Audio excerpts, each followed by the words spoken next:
Right here, it's the same. It's 2 pages. Oh, okay.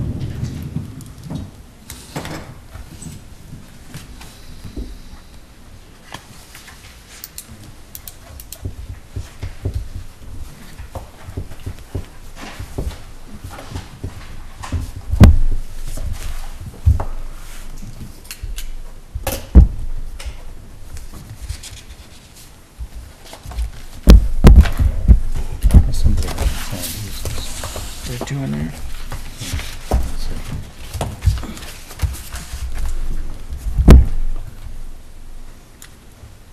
Phil, He signed the other one. Okay. somebody- you missed one in the back, Phil. Okay, let's start the meeting. We're gonna trying to be a little organized here.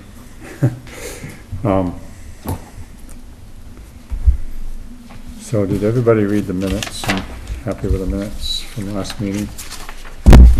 I'm happy with them. 2 pages. I think they're wonderful. I thought they were. Nice job, Mary. Are we approving the other ones? Yeah, yes, I also put November 26th in front of you guys. Yep. Because those, we need to approve those as well. Okay. There's one.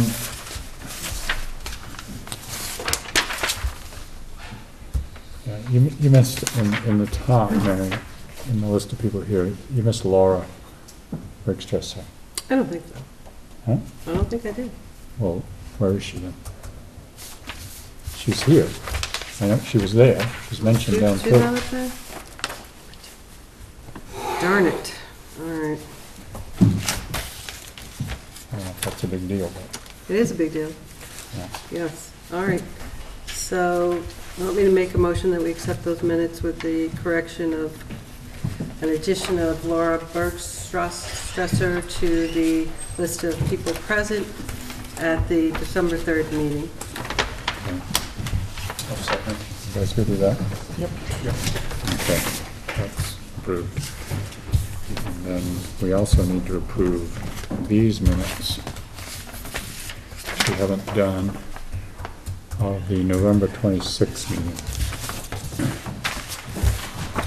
I'll make a motion to approve the November 26th minutes. A second. Want to go to that? Yeah, I'm good. So that's it. Okay.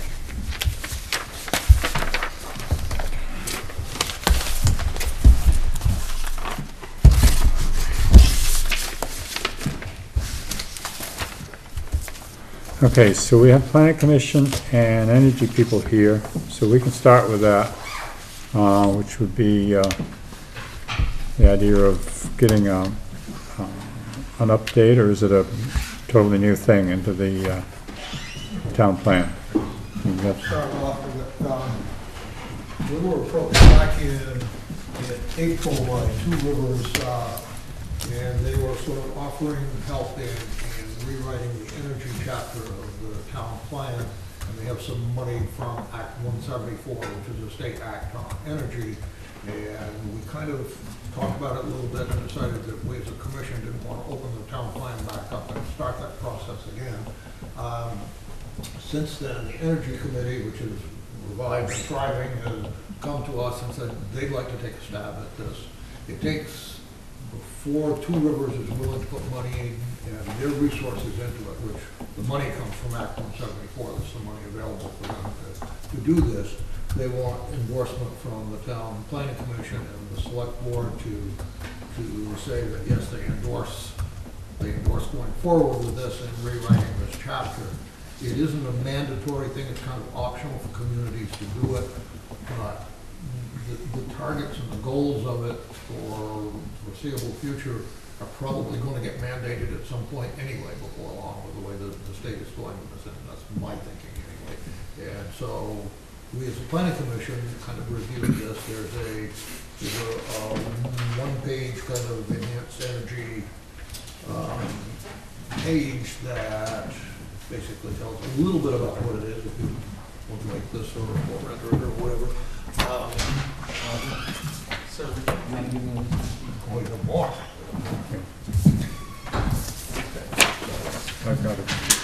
You have that? Yeah. Thanks.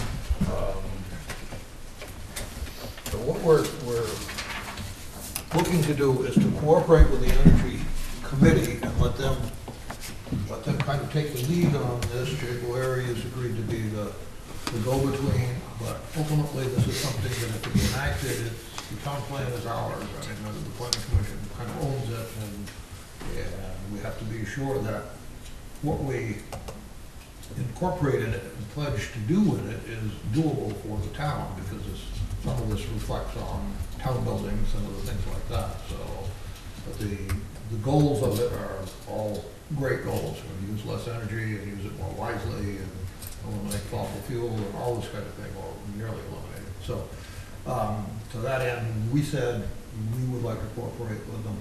We said we'd come here with the committee and ask if you choose to kind of endorse this, then we still have to be chosen by Two Rivers Regional Planning Commission as one of the 3 or 4 towns that they're going to help with this thing. So I think they believe that they could if we choose to do it, but they want to be sure the Planning Commission and the Selectboard are on board to following through with the thing. And I don't know if it means enacting it, because enacting it means you open up the town plan completely. You have to kind of redo it to enact this.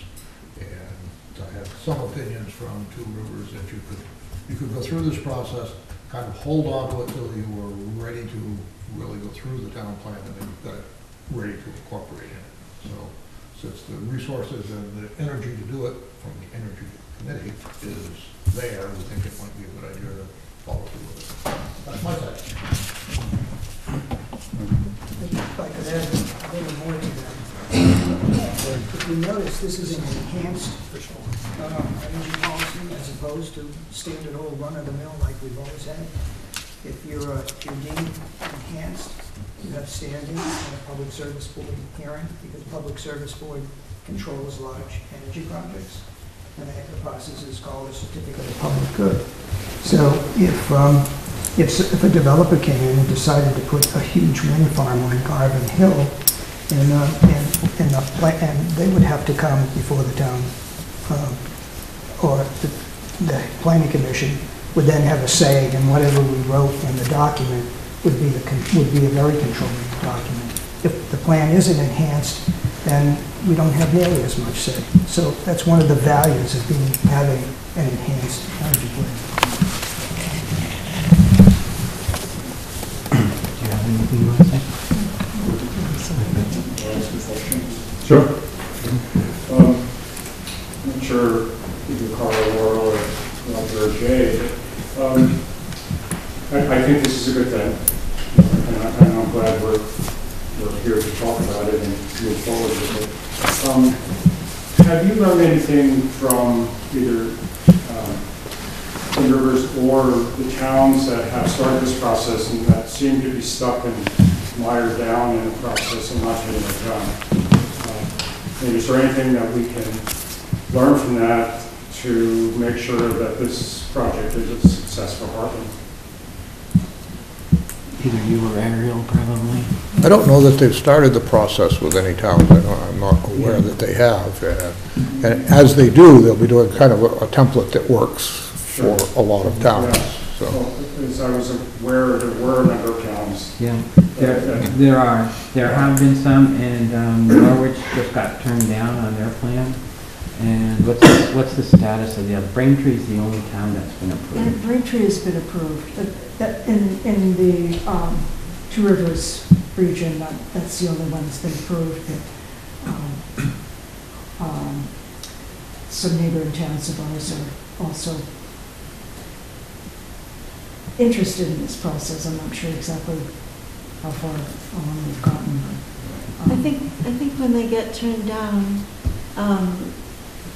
then the community has the opportunity to see, what was lacking, and see if they can fix that bit. There was something about low-income housing, if I recall, with Norwich, or I don't know.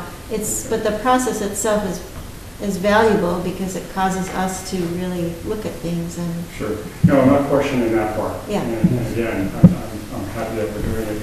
I'm just don't want to have the same pitfalls, if we're going to avoid them. If I can add my viewpoint on this, so when this first came out, it was April 28th, 2017. It was a while back, and I didn't have the capacity to handle this. So we just let it slide. And now that we have expert people that can put in the energy to do a better job of it, I think that Act 174, the Enhanced Energy Plan, is a good thing for the town. It gives you legal standing over projects. It forces us to look at what's coming down the pike and talk about projects ahead of time, rather than having a reactive response where we're screaming, running around in response to things. And the other thing is it makes it better for the projects too. The projects receive an enhanced, a slight premium for the power that they generate if they're in the preferred area. So there's good benefits to this. And as far as the timeline goes, you can correct me on this if I mess up, but I think this is going to take quite a while. It's probably going to take a few years to do this.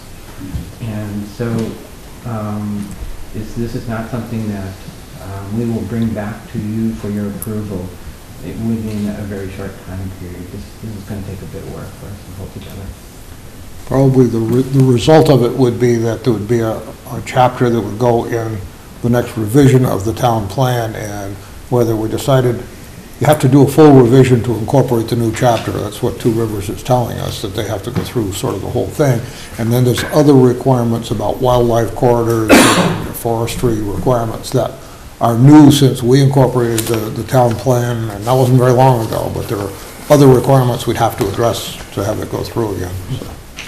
And the reason why we're bringing this up at this moment is because Two Rivers approached us and saying, hey, if you're interested, we have the funding, but it's going to go away. So there is a push for that reason. Dave, you talked to Two Rivers about the funding, right? Yeah. Just like they said, they were looking outwards to the energy committees to pick up some of this money that seemed to be hanging out there. It will go away. So Roger, when does the town plan have to be revised again? 6 more years. Six more years, yeah, we have quite, You'll be on board for that, right? excuse me? You'll be on board for that. There's quite a few members on the commission that don't think so. I thought you said the last one, that was it, but. I think I may have said that. It's been said before. So there'll be enough, this will be done well before the whole thing has to be. Yeah, I assume it'll take a few years, but probably not 6. But just because that chapter is rewritten doesn't mean you have to open up the town plan for the full revision again. Right. You can just kind of hold that and say, okay, now we've got it, we're ready to go. And then when you redo the town plan, you'll have the forestry issues and who knows what else by then. So the town won't have that legal standing with the Public Service Board. Not till it's adopted. And it can't be adopted until the town plan is revised. And you adopt it. Yeah. So there's nothing saying that we have to implement it right away? No, and you get a chance to read it and sort of understand what the ramifications for the town of Hartland, because there'll be some. I mean, there's some things in there that the town will have to have energy efficient lights. I don't know what it is, but there are things that will cost the town some money, and so you want to be very aware of that before you say, yeah, we adopt this. And so who wrote this up? Two Rivers. Yeah, that's just a Summary. one page. Executive summary of the project.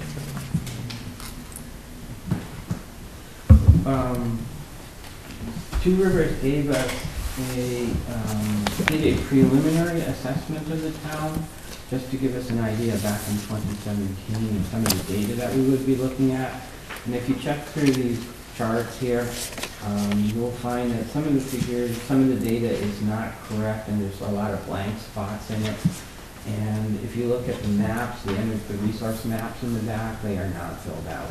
And so us asking Two Rivers to visit this with us would give us a lot better picture of the town with more complete data.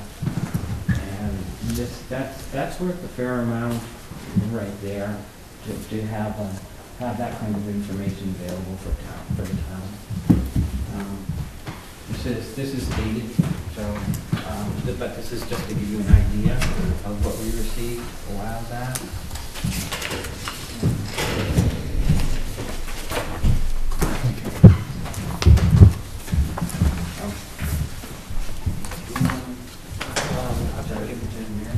Sure.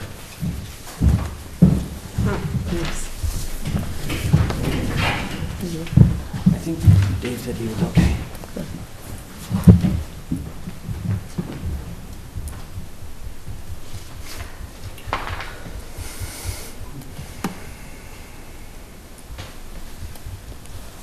So we would be getting a good set of that kind of information. That's kind of like a rough first draft, that information. So some of these tables are wrong.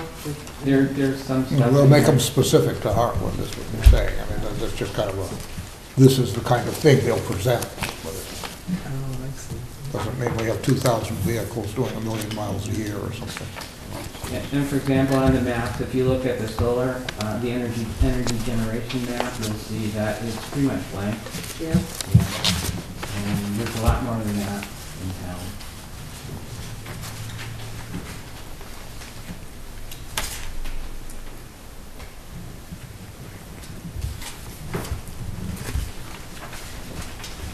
It's pretty comprehensive. Wow. It's good stuff to get a handle on the town and what's happening. So biomass energy, that's cutting down trees. Well, it probably would. Nobody's gonna grow switchgrass here.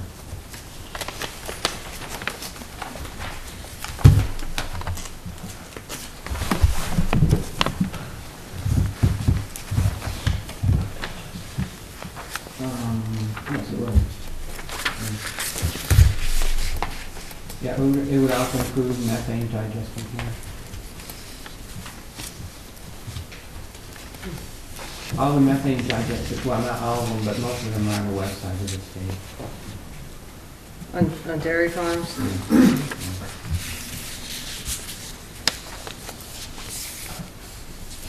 Oh, this is So- interesting.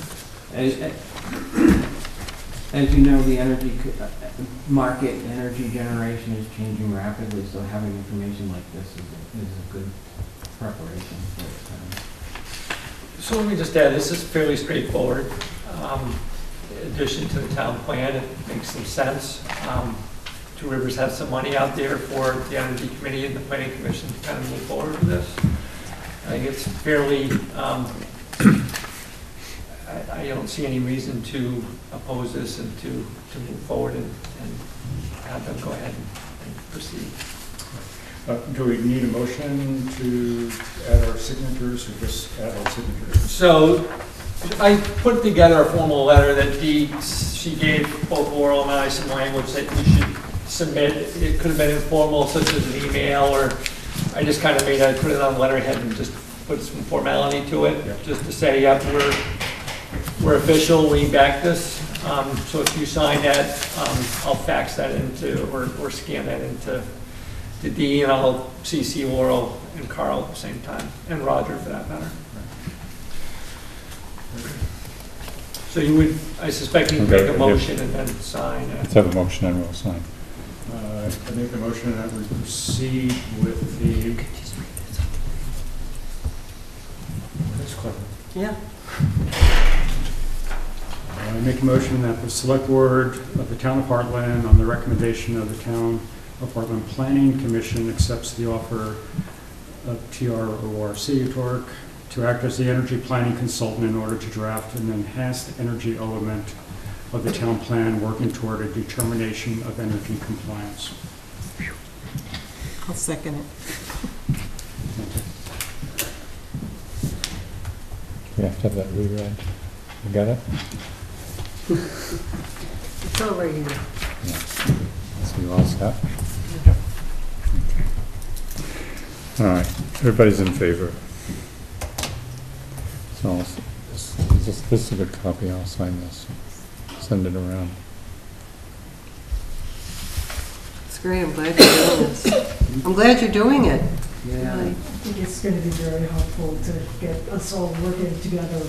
Yeah, at this point, the only regret I have is I didn't do it a year ago. But you didn't have, you need help, I mean, you can't do it by yourself. Yeah, I couldn't afford it. Wow. So, great.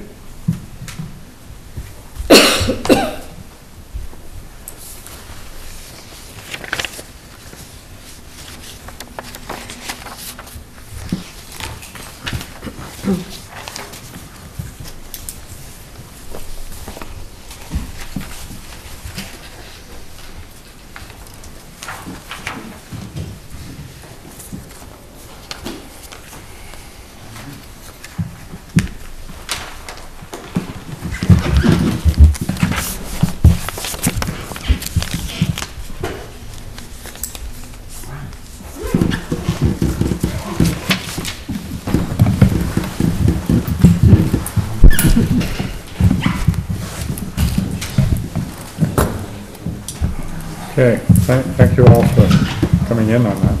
It's Yeah, good. thanks a lot. Thank you for your time. Careful driving home. The roads are quite clear. Yeah, but you're not that easy to see. I know you think you are. Thank you. I saw you the other night, and it was like, oh my God. I'm gonna build a new one, and I will, based on comments from, I will put on 2 taillights. Okay, great. Can't have too many.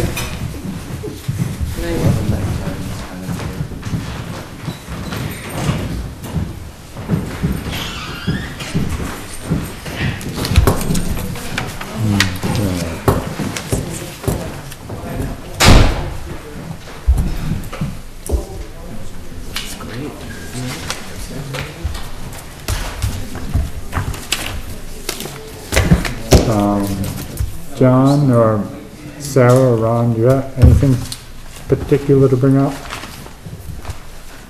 John?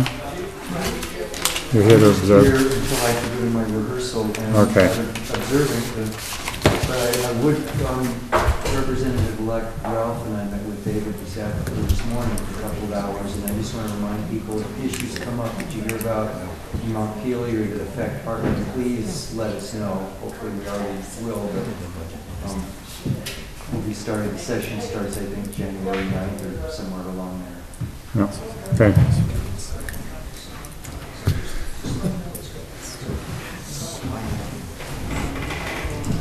Well, let's head into the budget talk.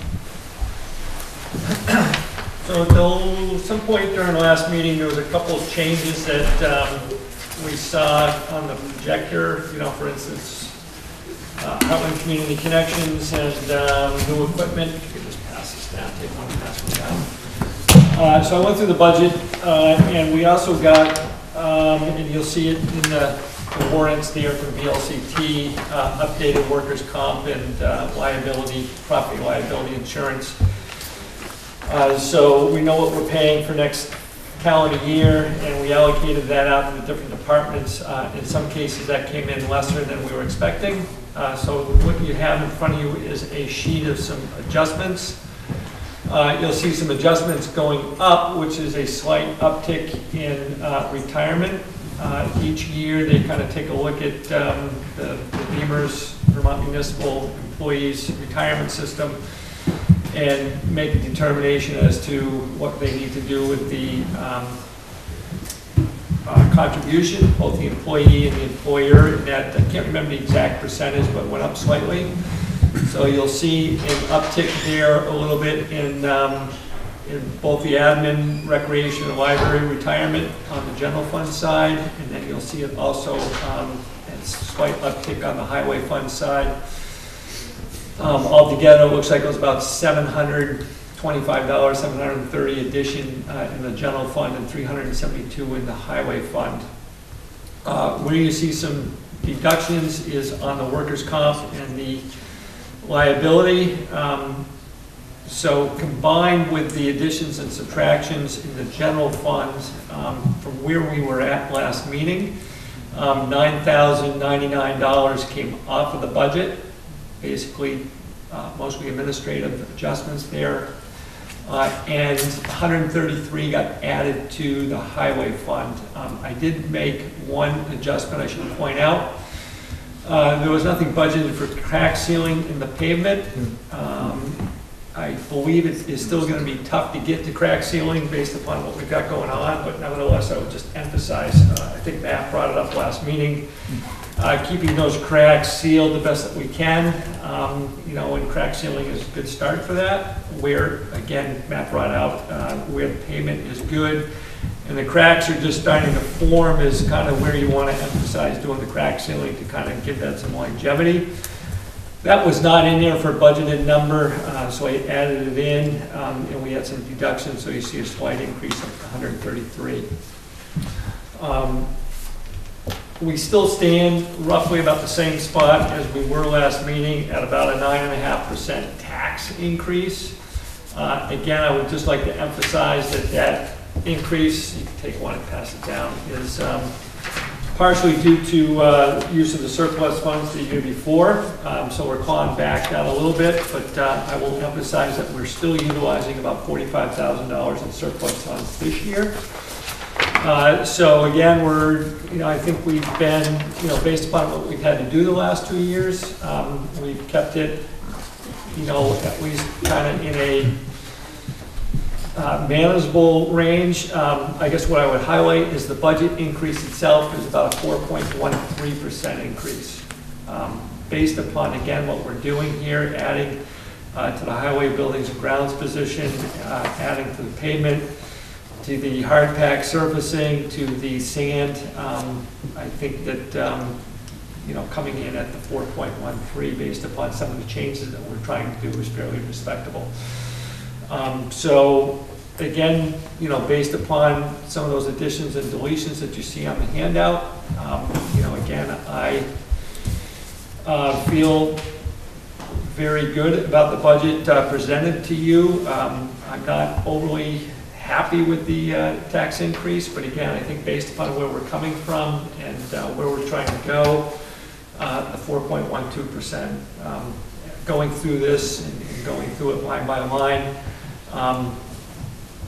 I certainly didn't feel overly comfortable taking a whole lot out of there.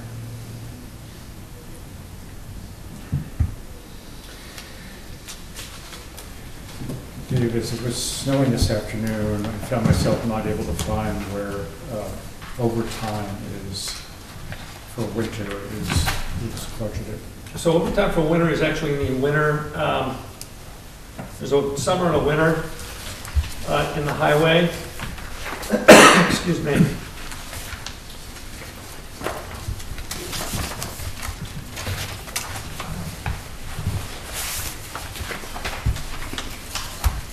So you'll see there's highway administration, and then there's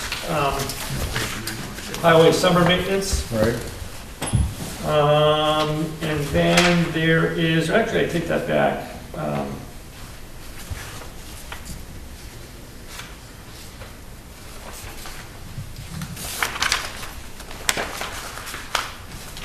Yep. So, Are you looking at the comparative budget or? 4 line items down on the highway winter general maintenance, you'll see an overtime line item budget. Yeah, I see it now. Far to the right, we didn't break out overtime in years past, and we started doing that in the fiscal year 19 budget and for this year's budget. Right there. Thanks. So we got the 16, you see the 16,757 number? Right. Okay. And so it's down from the 20. It is, and we just started tracking this last year, so looking at comparative numbers is a little difficult, but we do have overtime numbers in the accounting software that we look at. And based upon the numbers that we were looking at, the 16,757 is what we came up with. Right. And is there a comparable line in summer just given all the storms we've had? So, we may get there sooner rather than later, but Yeah. history here has been that we've only done overtime in the wintertime. So that is where I have put the overtime, you know, again, based upon the comparable numbers and what we've got going on. We generally don't work overtime in the summer, but as I told Bill, kind of going forward, you know, obviously if we've got a project that, you know, it's at 3:15 and we're an hour away from wrapping up or something, you know, depending on the situation or what's going on, I am okay with overtime in the summertime, and again, given the situation, but it generally corresponds with snow and winter maintenance. Sure. I'm just was thinking of the wind storms and wet grounds and trees Yep. on Sunday afternoon blocking the roads and things. Okay. How much do we spend for the part-time employee right now? For the winter, do you know? Rough idea. It would generally be, I'm just gonna take a guess, again, 18 bucks an hour times 40. Will give you a pretty good estimate. I mean, I'd have to, 25 weeks, you think, or is it? I'd have to go, again, I've got it in a spreadsheet, the personnel hours and the FICA and Medicare and all that good stuff. I can send that to you tomorrow, but in a nutshell, he works right now 40 hours a week, 18 bucks an hour. For how many weeks and what's your markup date? What's that? So for how many weeks? He would go through till about mid-March.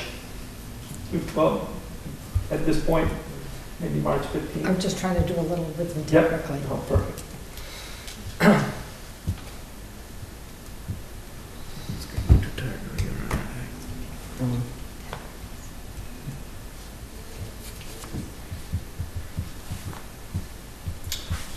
And this is part-time, no benefits, Correct. just straight.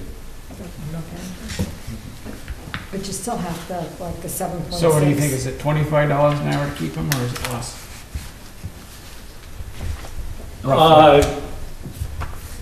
If you hit me up afterwards, Matt, I can give it to y'all. I think I started to show that last, the first meeting presentation, I think I showed it. I think overall for the year, which is a 12-month, I think it was like 67,000 to have him on, somewhere around there, maybe 57 again. I have an actual breakout. That includes the health insurance.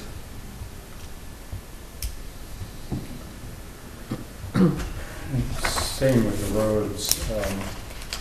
We have an increase in, a slight increase in paving and a slight increase of, well, $10,000 increase in hard pack for the dirt roads. We need more. I don't know how much of an impact would be if we went from up from the 65, and I don't have the paving right here in front of me. And I realize the hard pack has a ricochet across the subcontractors who truck it and so on.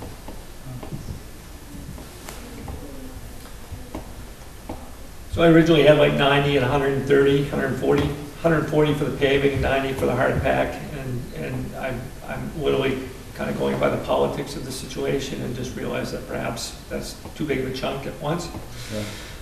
And just have to realize that this is over 2 to 3 year period of time, and to see what results we get out of the increased. Particularly, I know where the hard pack, I mean, I know where I think the paving will get us, but as far as the hard pack goes, you know, continue to increase it and see where we, you know, where we get, where that. Right. And I didn't see a breakout of the difference of the manufactured sand versus the normal sand. It's in there just as 40. It's going to be a mix, and just what we came up with for a price of the mix. Okay. Yeah. So I would remind the board that at this point in time, this budget is yours to play with.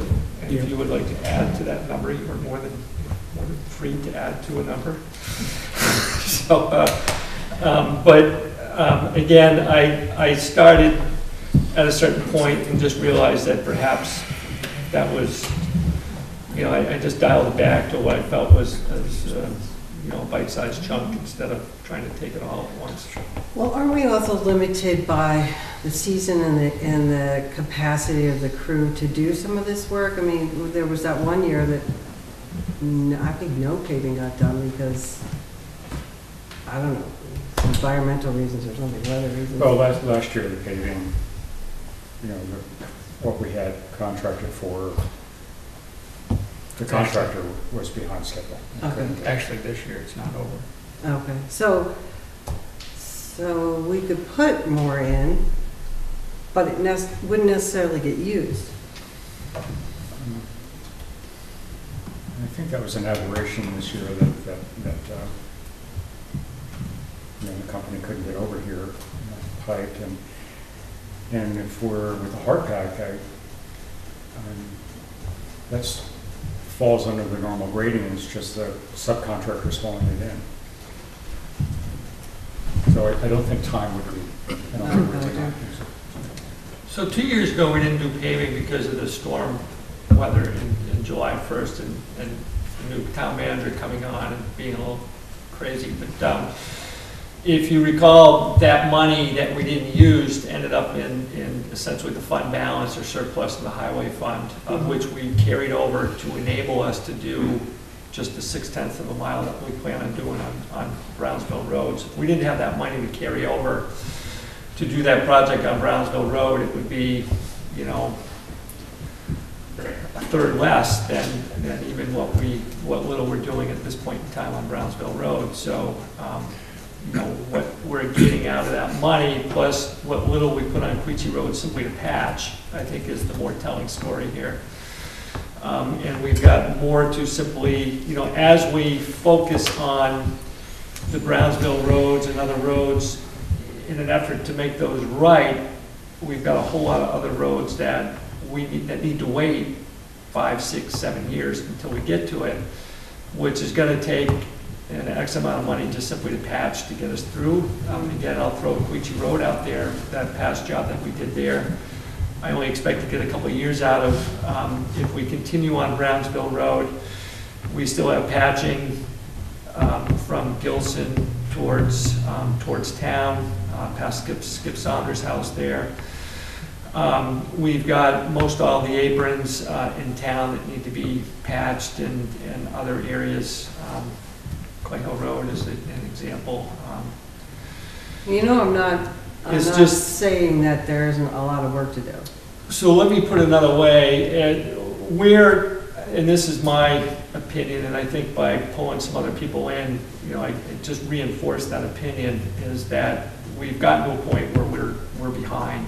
So unless we catch up, the more we're going to slip behind, and at some point in time, the jump that we're going to need to make, that we're trying to make now, is just going to be bigger and less pleasant. But you're not advocating for a bigger jump than you already have in this. Not right now, but I think, you know, I feel as though, and again, this is just me gauging, you know, where we're at as a town, jumping from 80 to 120 was a fairly, you know, I think that we need to go further, and I mentioned that the budget should probably be more like 185. 190, but, you know, I think with both the hardtack and the paving, I've just come to the conclusion that we can't get there in 1 year. But it's also painful to try and juggle the various issues that we have out there as we get there.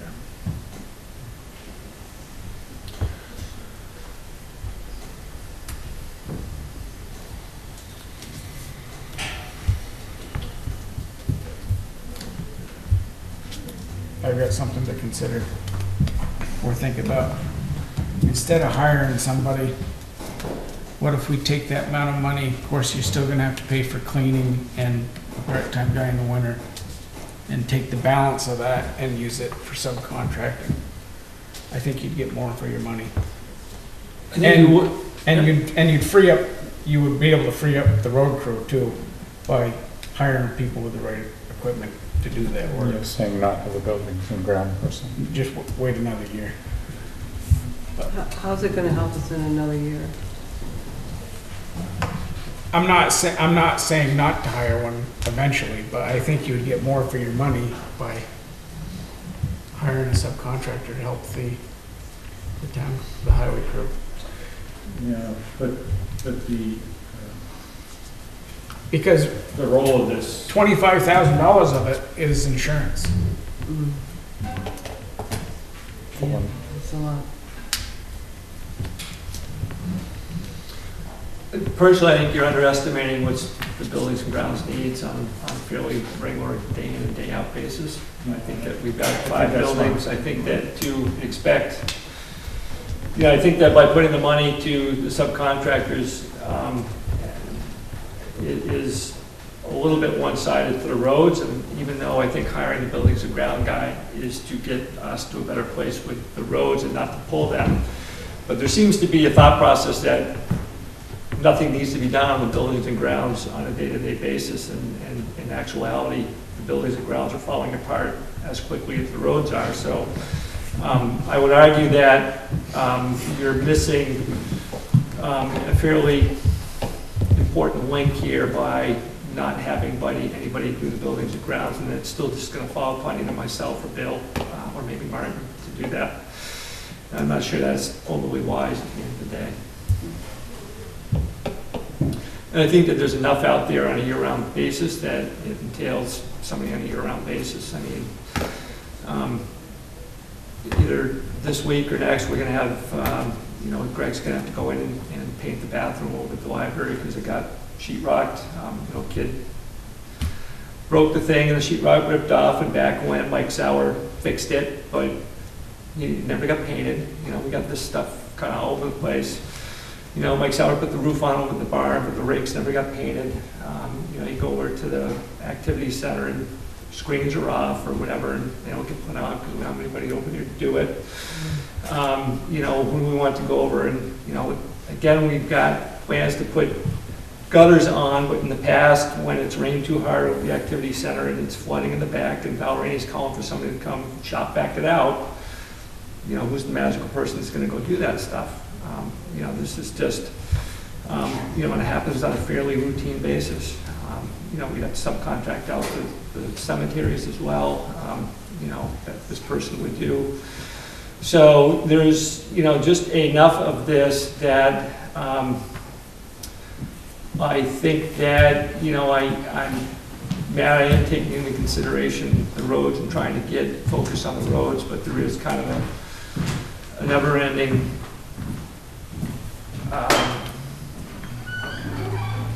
what's the word I'm looking for? Pull to the buildings and grounds is just kind of an annoyance to everybody. There's just no person to kind of deal with that. You weren't thinking of changing the way we're getting our lawns mowed, were you? No, no, I'm not. I would almost come back to, it takes Timmy probably 30 hours to mow the lawn, so, basically, you'd just be hiring a lawnmower. So, I think that there is a balance here. So. In Matt's defense here, at least partially, I think we were pretty satisfied with hiring some subcontracting done in the past. And hopefully we could continue to do that when it makes sense. I think we have the subcontracting budget $10,000 to $20,000 actually. Yeah. So.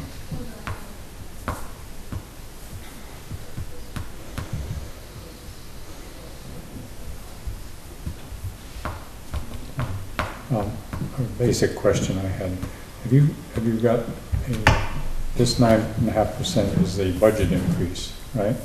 No, that's the tax rate. Oh, Which is kind of a wild card here. Now, we don't That's truly right. know what the tax rate is going to be. That's based upon last year's grand list. It'll be That's what I wanted to know. all new and different this year. So that actually is one and the same as It could be a lower, and most likely will be a lower tax rate. yeah. if pushed, I feel fairly confident, what we generally do is utilize the present year grand list and giving a year-over-year comparison. But I would suspect that that tax rate will do something pretty funky. Not sure where it's gonna go, but it's gonna go someplace a little bit different than where it is today. Well, we did have a few new properties added and found a few, so it should come down a little bit. We have new, Matt, the best way to kind of give this example, Matt, you asked the question, we've got 10 parcels, and the assessments could go up on all 10 parcels, yet the tax rate essentially stays the same or goes down, just simply because there's no change in, the grand list other than the value going up. We could have 5 parcels where the assessment goes up and 5 parcels where the assessment goes down, and it stays fairly steady. Or we can have 10, the original 10 parcels, and we have found 10 more, and truly the tax rate goes down at that instance. So I don't know if that quite makes sense, but Well, yeah, it's somewhat confusing, but it all depends, and I think we're going to have a mix. I think that Are you talking about the results of the reappraisal? I am. Yeah, but I'm not going that far because that's not happening until next year. Which would be this next year's budget. Is that going to be done in time for this year's budget? Next year's budget. Oh, that's what I mean. Yeah, so although this will be shared in the manager's update, but so they would lodge that, the grand list would be lodged in June, I believe. And they would go through the appraisal process, the appeal process and the BCA process, and then tax bills would go out incorporating that new grand list. I'm a year behind. You think all those appeals and everything will be done? That seems like it'll take a long time. Before, through when the first tax bills go out. There must be a one that isn't there? But if there's a lot of them. It's a concern for Doug, no question about Yeah.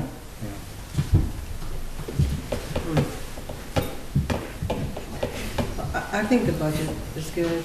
It's obvious you put a lot of thought and effort into it, and I think you're dragging us in the right direction, so it's time to pay the piper. And I think people recognize that, and that there are things that we have to spend money on.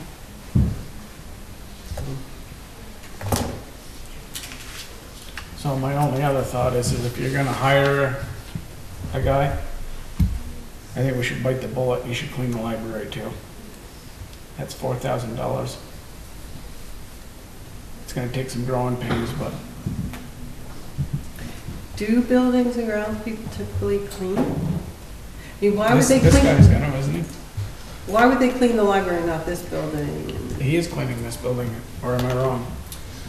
So, and Gordon and Martha may know better than I, but so at one point in time, the buildings and grounds person did do the janitorial duties, and then I think that there was a conscientious decision that the buildings and grounds person was going to kind of focus on, carpentry and maybe larger picture stuff, and I guess mowing and a whole lot of other things, but so they kind of got away from the janitorial and towards just the maintenance of the buildings. I think I can't see doing this, having this person take over the job without getting, alleviating ourselves of at least that line item in the budget in the general fund, which would mean that this person would be doing janitorial duties. We only do it 2.5 hours a week. He only comes in on Sundays and cleans. Are we talking to Hall? What's that? What, cleaning which building? Damon Hall gets cleaned for about 1.5 to 2.5 hours, depending on the use, and the rec center maybe 1.5 to 2 hours a week. So the thought process here is that you've got somebody kind of, you know, around that obviously we run into issues that things need to be cleaned, sometimes more than that. But at a minimum would be doing 1 to 2 days of work and then picking things up as they need to be done. Including then looking at trying to, you know, this is why I kind of have not picked up the library to start with. I mean, when Bill, myself, and Martin sat down and kind of talked about this position, it's like, okay, what are we gonna have this person do? And we quickly go from here to like having him really busy. And I think what we don't want to have happen is kind of have him set up failure here in that, okay, you know, we need to do some painting over the library. That's fairly significant. I don't want to start something and not finishing it. Can he do that in the summertime? Still do janitorial duties and still go off and mow cemeteries, you know, 2-4 weeks out of, you know, a couple months in the summertime? And I think the answer was yes, but we can quickly become pretty quickly, you know, not get things completed that we set out to do, and that's kind of why we're looking at this balance. So who cleans the library now? Catman can do. There's a Catman it's do, cat Canman, or something. I saw them. Catman do, something to that effect. Yeah. There's a cleaning lady that is kind of, and they kind of like her, and you know, again, don't want to kind of rock that boat before it's time type thing, and make sure that we have a balance.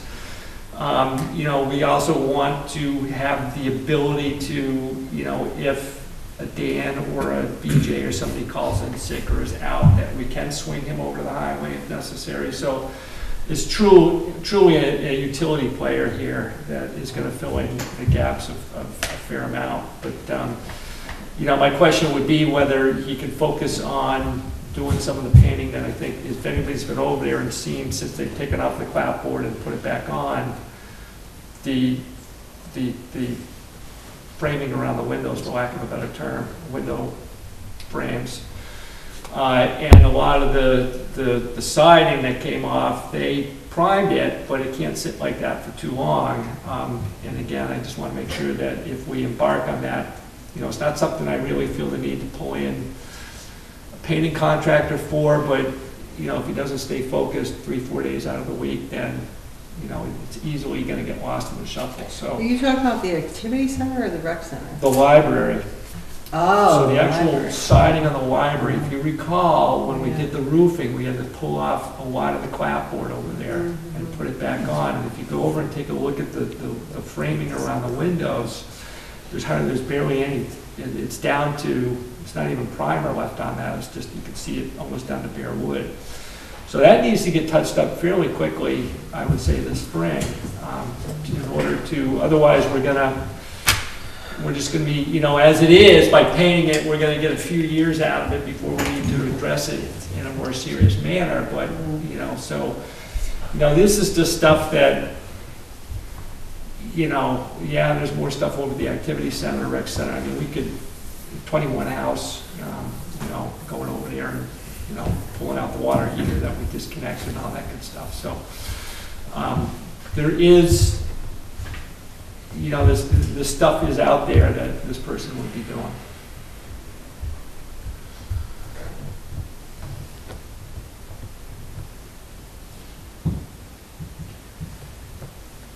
Matt, I think I like your idea, but I'm really thinking we need this position to do take care of the buildings and maintenance, which, you know, I get stopped so often about something, you know, someone program at the rec center, they're looking at paint falling off or doing this, and so we do have to catch up there as well. It's going to be a jack of all trades. You're going to be able to find this guy. And again, I think the position started kind of a little bit more in the janitorial, but if I understand that I don't want to do him bad, I'll call him an old timer because it seems as though that's what he was. But I guess, he had a CDL and stuff like that, they pulled him from time to time, but he was primarily janitorial, but I think that this is, we'd like to try and somehow maintain a balance between some of the work that needs to be done, some of the janitorial, and be on the swing a little bit of road crew, and that may be a tall task to do, but I'm also not putting a real expectation that he's gonna be able to do roofing or sheet rock or something like that. We've hit a certain point, and we'd be looking to, bring in somebody to do that, so. The expectation, I think, would be, on some of the bigger work would be less than perhaps what we placed on it years prior.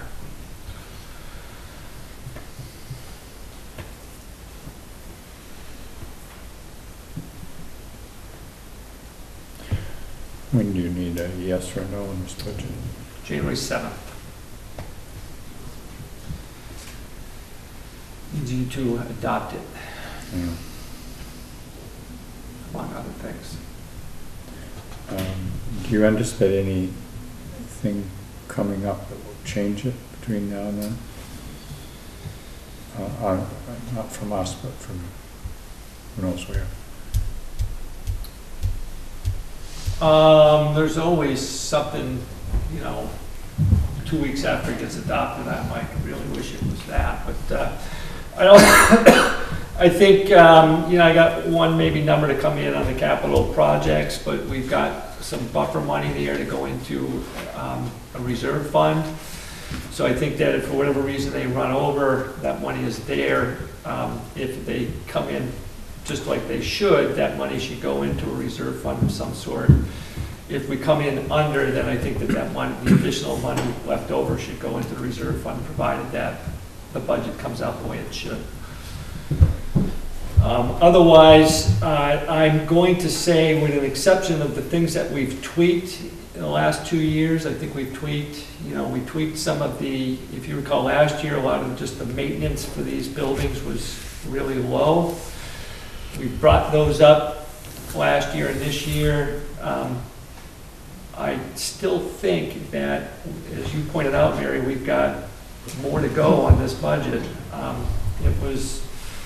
Parts of this are still very, very basic and lean at the end of the day. And I think that we're still, there. I mean, if you look at what knocked us off our rocker this year, just the 3 appeals to the property taxes, and the activity center didn't help, but it could have been the appeals, is throwing us for a monkey wrench. So there's, anything really other than some of the things that we pinpointed here, which is simply the capital projects of 2 or 3 of the buildings and some of the maintenance, we really haven't tweaked a whole lot. Other than bringing back the buildings and grounds person that I would say really kind of pushed us to the lean side when we did that. Again, as I pointed out, it was, we tried it, we gave it a shot, but I think that, there wasn't much after that, truthfully, left to nitpick. I don't think that, in my memory, I don't remember the buildings and grounds person ever cleaning. It was always somebody else. They did, When was that? even from the original, and Matt did at one time. That was a long time ago. Because Bruce was cleaning for a while, and then there was, before him, somebody else I remember was in here. I think it's been a long time. You don't, Matt? You don't think it was a long time ago? Do you remember? I remember both of those people that you mentioned. Yeah. I think Dan Moranci did some cleaning, is my understanding. Back when, I think he started as a buildings and grounds guy, was my understanding. That's probably way before my time. Well, if he doesn't clean, you better add $12,000 back onto the budget. Isn't that what it costs? Yeah, about that. No, I'm saying it's great, Do- You just gotta, and it's hard to maybe explain this, but there's such a crossover, you know, I mean, you know, you wake up one day and like 4 lights don't work, you know, so to get the guy to come in and, you know, somebody to pull in and get the lights and put them up, and, you know, and then if it's a ballast problem, we gotta call an electrician, it's just a little bit extra that we need to do in the follow-up, or if it's over at the library, somebody needs to be over there, open the door to open the library so they can get in and then put them in. You know, this is just all stuff that, you know, if you had somebody in these buildings, you know, and cleaning, and again, who's not planned on being in the library, you know, cleaning yet, or at least for the next budget year, but, you know, this is just, you know, we run into this, you know, quite a bit as to just, you know, a common denominator of cleanliness in these buildings. Do you know, I mean, is it typical, I asked this earlier, for buildings and grounds personnel to be cleaners? They seem to be two separate things in my mind. So I think we're threading the needle on this one, but, you know, I'm gonna go, it can go in a lot of different ways. You know, you can find, I think that if he's not gonna, and you're going to put somebody in here just for the carpentry work and other work, you know, you're gonna pay top dollar for that, you know, to get somebody in here that's just gonna do your maintenance. And then again, I'm not sure we're really even set up for that, to have one guy trying to do slate roofing, you know, it just, you know, I'm not sure that makes sense in my mind. No, it So, doesn't, no, of course you not. know, so, you know, you're almost over-specialized there, and then there is the fact that when you get somebody in that's just cleaning, you know, that's maybe dumbing the position down a little bit, but I think that across the board, I guess my hope is that there is enough good, you know, enough of the good work here to kind of offset some of the janitorial work that we do. But again, it comes back to, you know, the rec center gets quite a bit of use by kids over there, and to have somebody go in for an hour and a half on a Sunday, I think we're just, you know, tip the iceberg, truthfully, you know. So what happens if you interview a bunch of people and none of them are interested? I just foresee that to be a problem. Then will you split off? I know of at least one person that's interested, And we possibly do two. everything. Yeah, so, Okay. You're interested? No, but I was just going to comment to that. Mary, we had no one doing that at the Haven, which really in some ways is not a dissimilar scale, multiple buildings, all of these issues, aging property, and we ended up with 3 really good finalists as candidates who were willing to do the blended kind of job. What was a common characteristic is that they were all people who had had more high power kinds of work and were not wanting to have that kind of responsibility anymore. So they were willing to, and the one we hired is something of a fuss budget, who sort of told us we needed to get rid of some of the cleaning people because he didn't think they did a good enough job, so he wanted to, you know, so he was busy repairing things, but doing some of that janitorial stuff at the same time. So there are people there. So maybe we could hire him away from the Haven. And, well, it's not my responsibility anymore, so I will tell you that this particular person happens to live in Oh, better and better. So do we have all good to the know. right equipment for cleaning? I haven't a clue. What's a little bit of a crapshoot in here is the supplies. Again, you know, on any given day, I call Swish, Martin calls Swish, John Leonard calls Swish, you know, whoever reaches and it's not there, we call, which is kind of inefficient in and of itself. You know, Chris brings his own supplies, but charges us a little bit extra when he washes the floors. So we would need to maybe pick that up and kind of figure out what the right combination is so it doesn't get too white and waxy compared to not. So, So the answer to that is we need to kind of provide a little organization to that, and I think it's going to take a little bit of adjusting, but. Yeah, also, I mean, you just said it, how they gonna know how to do it? I mean, just a little bit, Google it. Google it, Yeah, YouTube it. I know, but, I think, based upon my conversations, it's been a little bit of a hit and miss the last couple of years with the person doing it now. Well, following up on that, who's this person's manager or reporting to? How do they prioritize what they do? So as I mentioned, you would report to Bill, Okay, I thought you said that. But I who wasn't is sure. doing a lot of this to begin with.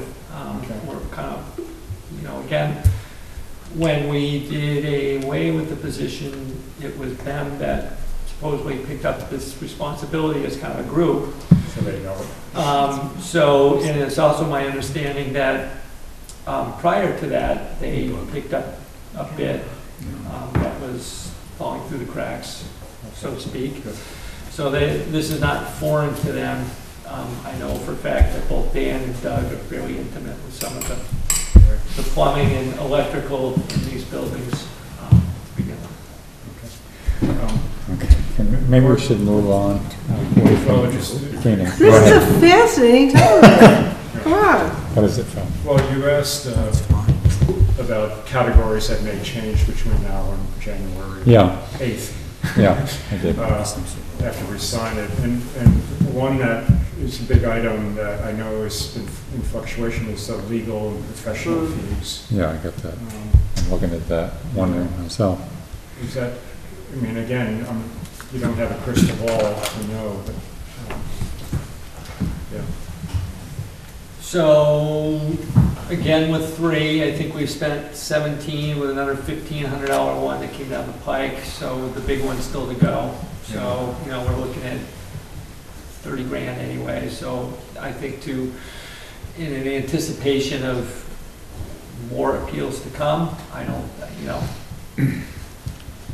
it's a, throw a dart at the dartboard, Okay. it's enough to cover ourselves so that, we're not, Is that what you're putting in, 30? I've got 50 in there, 50? 50, 50. Probably won't even be enough. If everybody's happy and we've made the case, then, we've got, What's the chance of that? I can tell you we'll probably spend, we're spending just on non-appeal things, we're trending probably close to 10. So, between, laying out lands and discontinuing land and cars popping up and Tax sales. and other things of discussion that just need to be addressed, and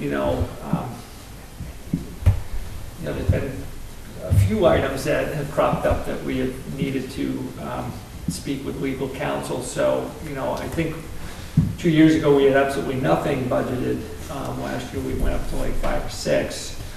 I would safely say 10, 15 is, something to be closer trending to, but then we're facing a complete reappraisal that, if we get 5 appeals, could easily wipe out $35,000 fairly quickly, depending on, the type of, the one appeal that we've had, we've been to Superior Court once already, and we'll make a second trip, so that's not cheap.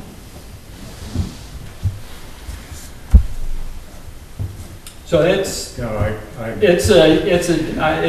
will not lie, that is a dartboard, but I don't feel like, I feel like 100,000 is grossly over budgeting, and I would say that the other part of this is professional services in there, so between legal and professional services, I think we'll hit 25 to 30, and then the way our budgets have been going, to have an extra 20 kicking around is probably not a bad thing. And the last question I have is, I know it's not our, we have no control over the total back tax bill is, we're just what, less than 20%, and our colleagues down on at the school, what's the word coming there? So let me just re-emphasize here what our number is, just for good measure, just so everybody, it's ingrained in everybody's head. We are $115,000 difference over last year. And there was a school meeting just recently. They are up 7.62% at 583,000. So, I mean, we're talking a difference of, you know, I'm kicking and screaming and begging for some paving money, and we're a drop in the bucket. But Dave, it is what it is. you did not have to kick and scream. I am kicking and screaming. I am tearing the God. canvas. Such hyperbole. Can we put a surcharge for?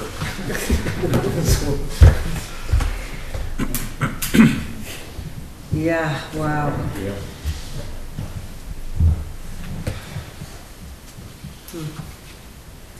Kind of make it sound like I, you know, bloodied guys up and. World's smallest violin plays for you.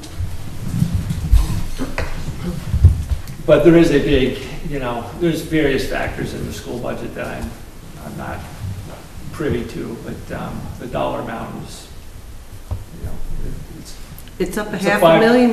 it's a 500% difference between us and. Yeah, but it's up 500, 583.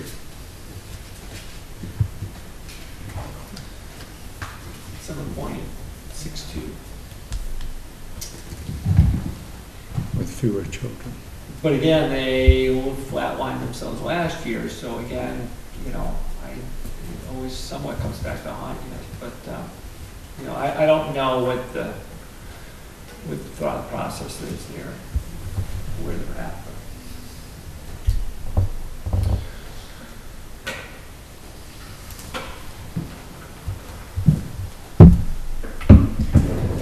We do this tonight or January? Oh, we better wait. All right. Yeah, I think we should wait till January. Don't you want to wait? There's no reason to finalize this tonight. I can, give me another week to go, just to go through it, make sure Yeah. everything's where it Yeah. needs to be, and go through the personnel, and Yeah, I can get you And, a better answer on that. But, likewise, we can. just to dot the i's and cross the t's. Yeah. Okay.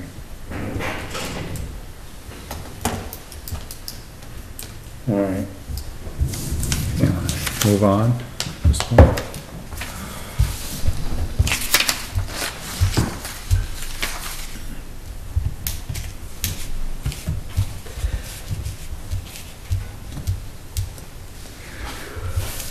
So let's take,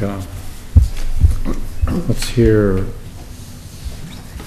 your concerns about the progress on the intersection, Dave. I know that from what you said to me that we made a motion last time when we passed a motion to further investigate the idea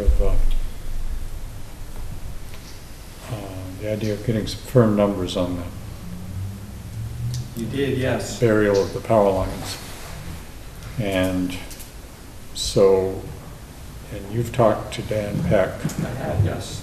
and have you any more current information from him, or? So at the closing bell on Friday, I got this, and if you recall, at the meeting that we had on November the 19th, I wanted to pass it around. You know, I was kind of put on the spot and said, well, you know, what do you think the cost would be to have engineers take a closer look at this? And I said, I don't know, maybe 10,000, which I thought was kind of low at the time. But so the pricing that they've given me is 10,500. And this would be to take us from, additional sit-downs with utilities right up to submitting the permit. So, as I told Dan quickly, and I wasn't able to talk to him today, this is a little bit more than what we actually need, because we would need to go to a vote. I don't see going and putting the permit application together for the utility work, essentially what's called the 1111 permit to work within the right-of-way, the state right-of-way, unless that actually passed the voters. That's just an extra step. So what we really need from him is to, sit down with the utilities. The utilities have given us labor hours. They haven't told us any kind of materials that they would like us to work with. Again, the work is on us. They just take the utility from the pole and bring it through the conduit. Come up with a strong estimate of that, and I think that's what we need to go to the voters with. In this 10,500 is to actually have him write up the bid documents and the permitting materials to submit to the state. So it's a little bit more than what we need here. So I would say that the 10,000 is essentially to get us to the finish line if it gets passed, and it gets submitted to the state of Vermont. We don't quite need to go that far. The only hesitation I would say is that he needs to do a fair amount of the work that he's going to do for the bid documents to come up with the pricing. But again, it doesn't need to be the written bid documents or what's going to be submitted to the state of Vermont until we actually get approval. Then we can take that extra step. And step 3, permit updates, is kind of that last step there, and he's got $2,100 budgeted for that, and he's also got contract bid document updates. Again, he would probably chew through most of that to get to the pricing, but it wouldn't be the actual bid documents that we're going to put into the bid packet until we're ready for that. So I would say that again, that 10,500, if it were to pass, should be the work to get us to essentially where we're at now with the original project minus the easements. Essentially, the design work has been done. The bid documents have been drafted and the estimates are there. We're waiting on easements on the original project to get us over the finish line. This amendment to the contract is for work to do that for the utility portion of this.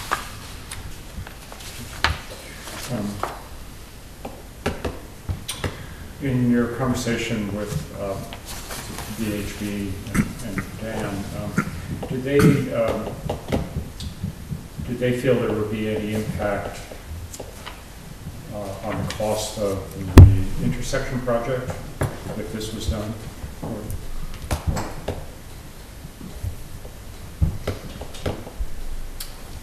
I think that what they have presented so far is the exact above and beyond the intersection project. So he gave us an estimate, even though it just included the Green Mountain Power, utilities. He gave us a trenching estimate. So we didn't have trenching in the original project. So that trenching is kind of above and beyond it. If anything, there's a little bit of duplication there because you need to rip up the pavement and concrete if it's there, on certain aspects of this. In this case, we're, and then we cart it away and then reconfigure the intersection. In this case, we actually got to trench down I don't know how many feet, we got to go down 8 to 10 feet or whatever it is. It's got to be a certain amount of footage wide and lay the conduit. So if anything, there's a little overlap there, but I think that, as I mentioned earlier, this is almost a separate project. So the cost estimates that we're getting is really for work not estimated in that original estimate. Where did the money come from to do the engineering study for the sidewalk?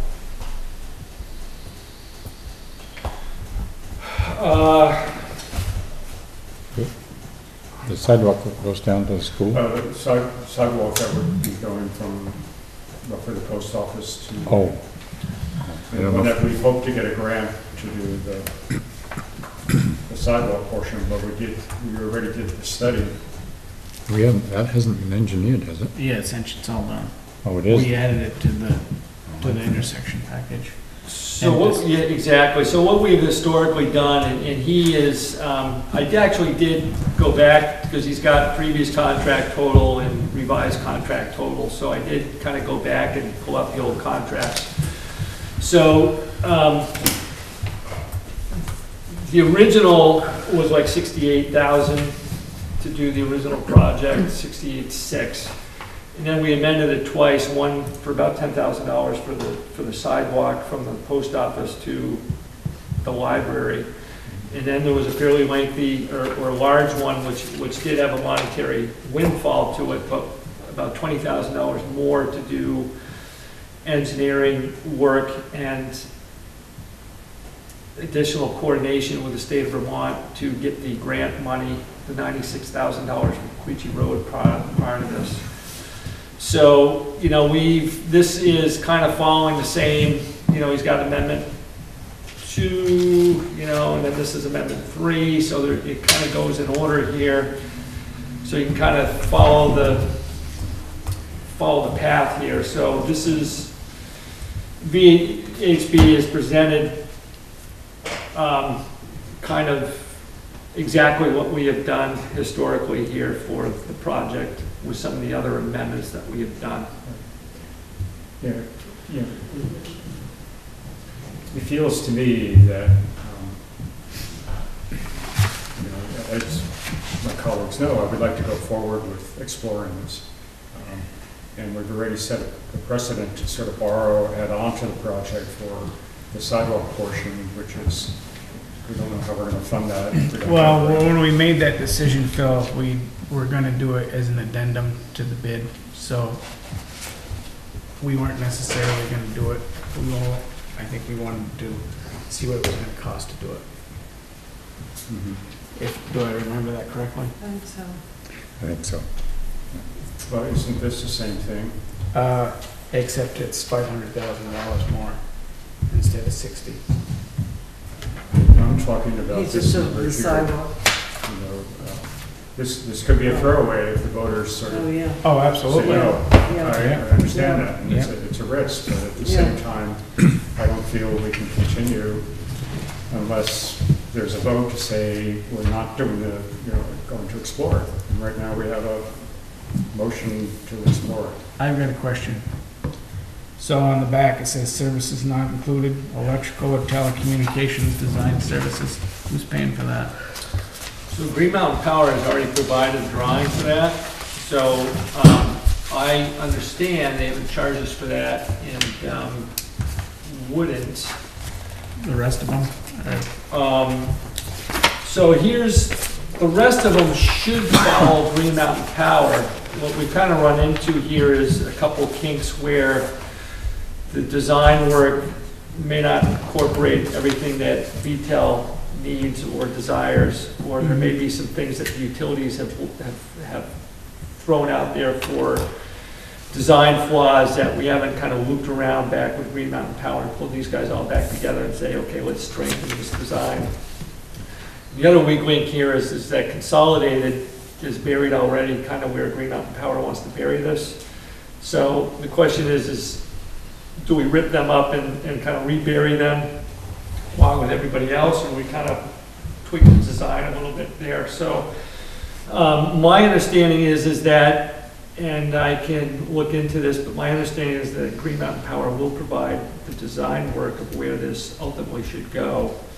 But I think that we need to pull in, again, some of the various voices and make sure that the design work is workable for all of 5, and that we, again, since we're going to be doing most of the contractual work for this project, Green Mountain Power may be providing the design, but we ultimately need need to trench it and bury it. So will they do the design work before he gives his estimate, or? Yeah, so he's also got in here somewhere that Green Mountain Power will provide the design work in here somewhere. At least I thought that's what I saw.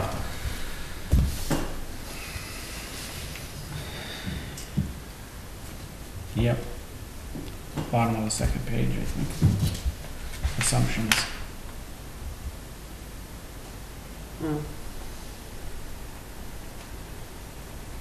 You know, and I think it's, you know, essentially by pulling Dan in, you know, I think that we're essentially starting to take on essentially that leadership role that this ultimately is our project, even though Green Mountain Power may design the utility aspect of this. The rest of it is kind of on us, and starting to understand it and put those numbers together. You know, and again, I actually, I don't mean to chuckle, but, you know, this is, you know, my understanding here is that we want to put forth to the public a project that we want them to accept and borrow for. So generally, when we get to that point, you know, we've got, you know, a comfort level and, you know, a grasp of the project, and we feel comfortable with that we're putting out there. You know, even I'm kind of hearing, well, let's just put it to the voters, but somehow we've said, let's put it to the voters, and now we've gotten to the point where we're putting forth a bond vote that we want to ask them to borrow money for, and I think that we need to be professional enough to know what that is and, you know, what that project cost is. You know, I don't, you know, if we don't want to do that, but we kind of want to put it to them, perhaps there should be a little bit of a lesser question, such as, do you want to spend $10,500 on engineering to further look at the utilities, rather than saying, hey, what do you think of this project for $1 million? And I'm a little, it's just, you know, it's just the vibe kind of coming from the board as I kind of put this forth. You know, I'm just it's, anyway, this puts us in a position to, you know, take the project, so to speak, and bring it to a more detailed level, so we know the money that we want to borrow and where this project is going. I guess is it at the end of the day. Right. And theoretically, this is also going to look at the various alternatives. Correct. Yeah. Such as? Leaving the north-south wires above ground. So that's two carriers that wouldn't be affected. And I think we've heard from one of the carriers that they're planning to come out of the ground with potentially 5 lines onto one pole. Doesn't cut it, that one pole can't take that many lines going up it. So those are all kinds of things that I think are could affect the So price. the north-south wire, you're talking on Route 5? Yeah. Still, so there's still, where's this pole going to be? Well, in my mind, the pole would be pushed back onto the mansion property. There's already a pole there now, it's a supporting pole. So there must be an easement.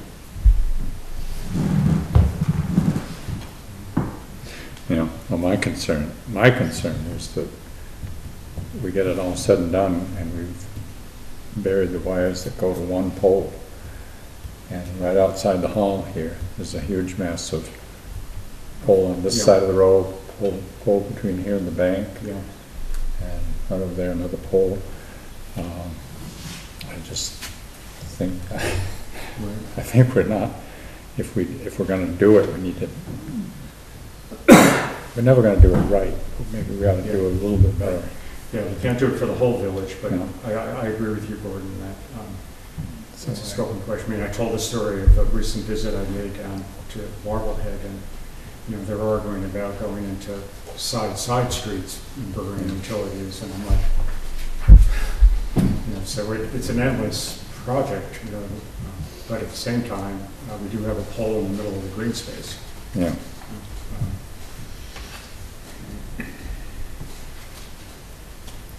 I mean, we could potentially ask, hopefully, for this. I was doing math. I think I'm going to change careers here and go for become working for an engineering firm.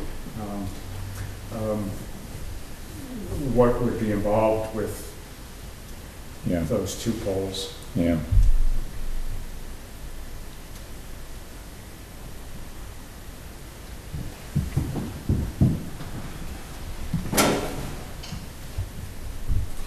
So the reason why I bring the reason why I just brought the whole, you know, what is it that you want to bring to the voters is because when I do bring this up, I get such a, you know, enthusiastic, you know, like, let's do it. And I'm asking for $10,000 more in hard You know, again, I think the difference in my mind here is that, you know, I'm a little, you know, I just pose it to the board to make sure that, you know, in your mind, you guys are asking the right question here. You know, by going to the voters for permission, you know, that you can seek permission in a couple different ways, and yet we seem to be going the full, you know, we're presenting a project, you know, are you interested in a project for $1 million? To bury, you know, to do the intersection and the utilities, you know, and you know, what I think I'm simply saying here is that, you know, going into a project, you want to make sure that, you know, we're on top of it, and I think that this is what I'm saying here is you want to do that, you know, compared to some of the preliminary estimates that we received.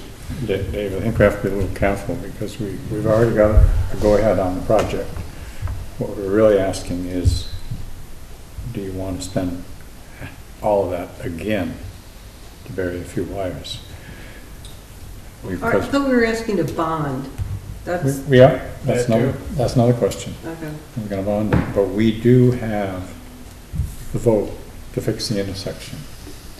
So we want to, if we fool around too much, it's a possibility we could lose that. I don't think we want that to happen.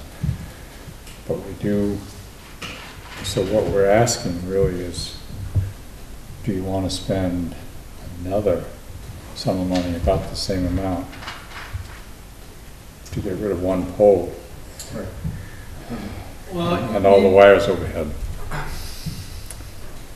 And then the third, of course, the additional question is, how is it going to be financed? no, they're kind of all one question. Why? You know, I think there's a little confusion here for what I'm, you know, what is, you know, let's come back to the basics here. What is it you're looking to do here? What is it that you want to do with this? Let me put it that way. To do with, So you're gonna ask for money, you're asking for money, you're asking to bond, you're asking to borrow. It's a big step. So, you know, you wanna make sure you're borrowing the right amount. You're pitching the project, you got the details, you're good with it going forward. This is kind of the, you know, the 4th and 1, 2 minutes left, you know, you're punting it over to the goal line here, the voters are either gonna accept it or reject it. Right. I almost get the feeling all you really want to know is, hey, how do you feel about this? That's true. There's a little bit of a difference there, but somehow you want to make sure you tie in the monetary amount, which I'm not sure needs to go into that article unless you want to borrow the money. I think you can get there And an article really isn't supposed to be a sales pitch one way or the other. It's supposed to be kind of an educational question as to what it is that you want to do. And the rest of it kind of comes in the, there has to be or should be a informational component to it where you lay out this. If you're asking to spend a certain amount of money or even borrow a certain amount of money, then that's an Australian ballot item and a whole different ballgame. So I think that I'm not sure, We are thinking about putting this on Australian ballot. So then, I would say then, you're asking to borrow money. You're asking to borrow $1 million, is what you're asking these folks to do for a project that could potentially, they could say yes. So you want to make sure that the project is good to go to engineering if that's what the answer is.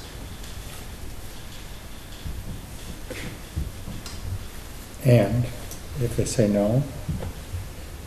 If they say no, then I believe, depending on how it is worded, which Paul Giuliani has already kind of hinted that the remaining part stands.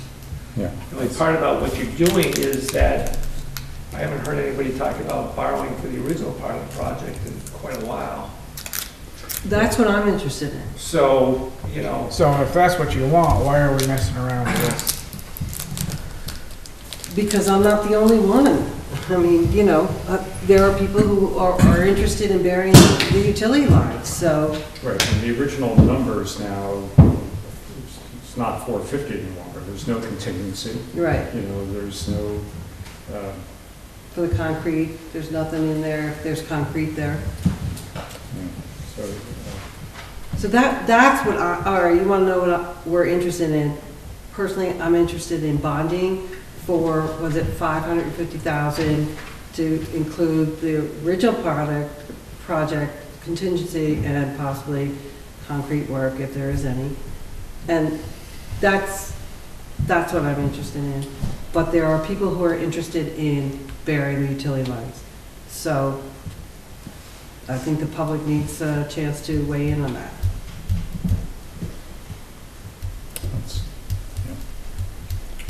So I'm still going to come back to a point that there could perhaps be a lesser tier question to the voters of, for instance, would you like to spend $10,500 on an engineer to look at further or studying the prospects or more detailed information of the intersection project? If they say yes, then we proceed. If they say no, I think that kind of gives you the answer that you're looking for. Or you're going all out and saying, do you want the project utilities included? In which case, I would advocate now, before you get to that question, for doing the further work that I think needs to be done. Does that make sense? This amount of money is just simply for burying the utilities. And that's what, if we weren't burying the utilities or considering that, then we would not need this engineering study. Isn't that right? Correct. This is for the utilities engineering. This is, yes. Mm-hmm. Right? A group, yes. Correct. A group of people were here to, how long ago was that? Was it a month, yeah? Yeah. They clearly said to us that we need to get on with getting a decision on this thing. I think that the direction from that group, which is certainly not the town, but it was that group, would be that we would spend this $10,000 now without asking permission to do it. And then we'd have that information in hand to take to the voters. Do you want to spend another 500,000. But A, we don't have that 10,000 in our budget, and B, you're saying if we ask that question and we get a no, that's also our answer to the utility Yeah. it would be. question. I think it would be. So, Right. And, you know, if we've already put in engineering for the sidewalk, we should put this engineering cost into the cost of the project. And instead of 550, we asked for 559, or whatever the number is, 500, with the bond. I guess I just want to make sure everybody understands that what we're looking for from the voters and why we would be looking to spend $10,000 now for an engineering study is just generally when you're going to the voters for a project to borrow money, you generally are, you know, have done the work that I think that needs to be done here. And I guess that despite the motion last week, I just wanted to make sure that we, you know, are behind this and are ready to move forward with it. I don't always get that warm, fuzzy feeling. we're behind, Spending the $10,500, getting the additional engineering done, putting forth to the voters a project that would Which is entail really what the motion was last week. repairing the utilities, which is really what the motion is for, which is, brings us here. And to not necessarily do it this January, or I mean March, but to, you know, perhaps in September or, you know, November, bring a special meeting to the voters and say, hey, do you want to vote? Then you've got, again, the detailed information to go forth with a decent proposal to the public to bury the utilities.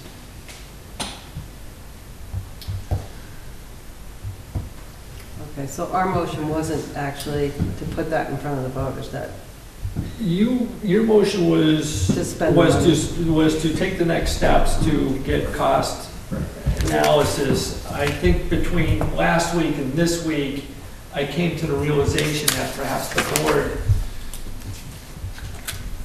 could maybe get to where it needed to go in asking maybe a lesser question, maybe still living within the spirit of that. But the motion was to move forward.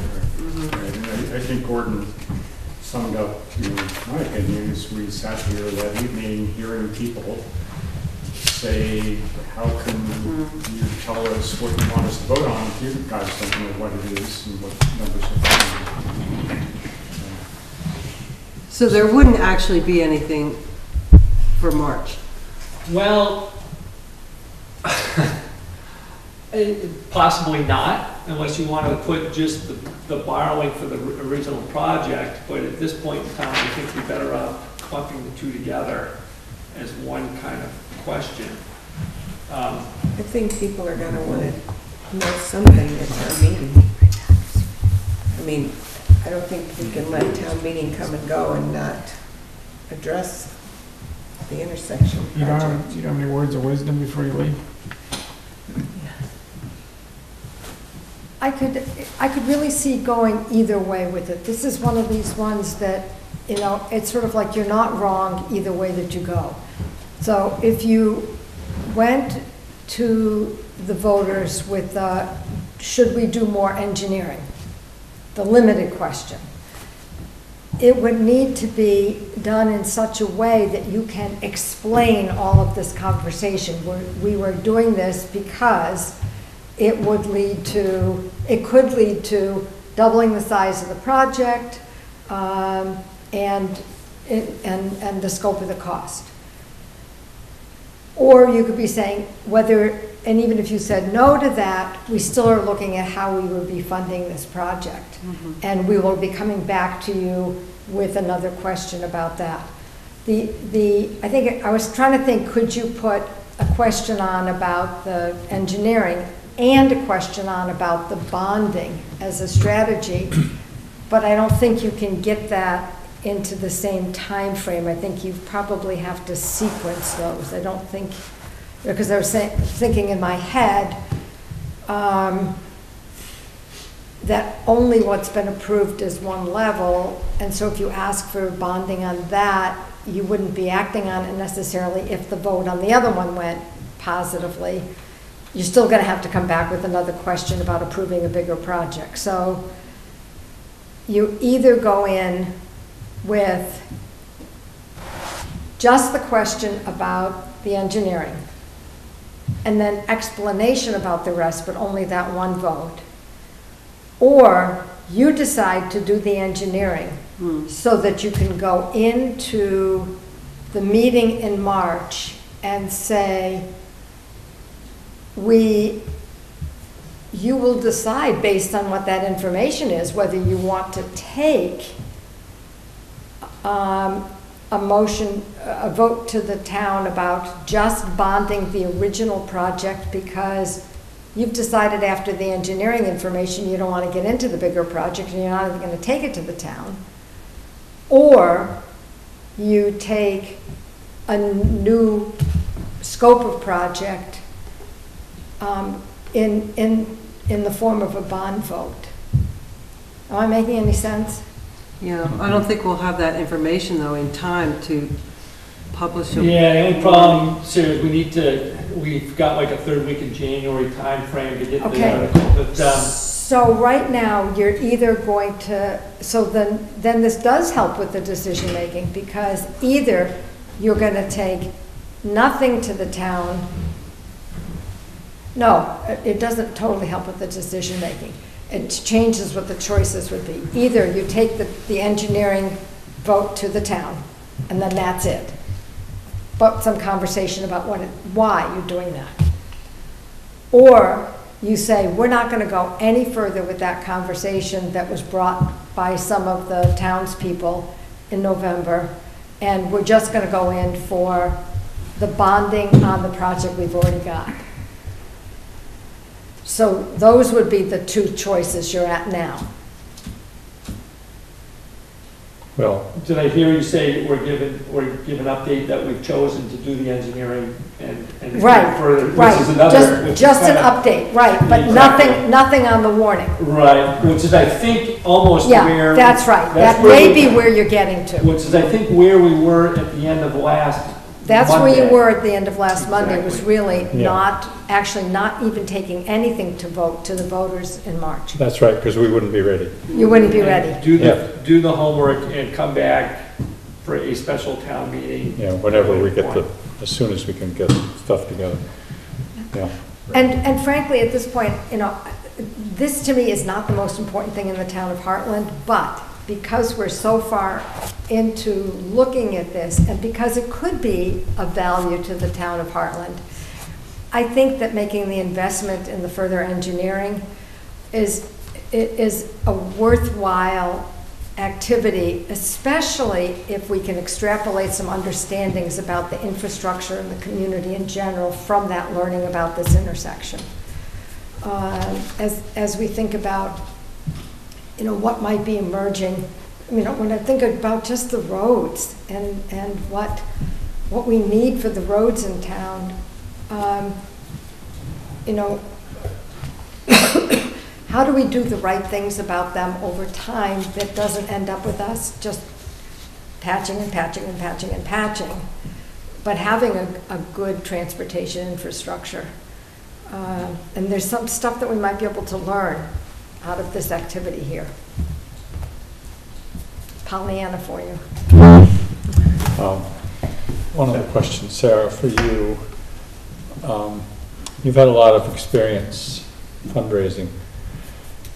Do you think there's any kind of hope that we might be able to at least reduce the cost of this project with some donations? Certain people? I'm not experienced with municipal project fundraising, but I know that I know that there are people that are expert in that, And I have seen other communities do projects that they end up not having to go to their taxpayers for huge pieces of. So in theory, have I seen there be that opportunity? Yes. Do I know what the exact pieces are? No. But I think we know some of the people that know the pieces. So, and if that's an important thing, then maybe that's something maybe, you know, to push back to some of us in the community to work on doing. Was that, did you just raise your hand to volunteer? That's what it sounded like to me, Sarah. She said no. There are a couple of other people who might be better at it, and I could be willing to twist their arms. Is this why you're here, Ron, to just This way. tamp down? Keep her under control. Is our foot being bruised?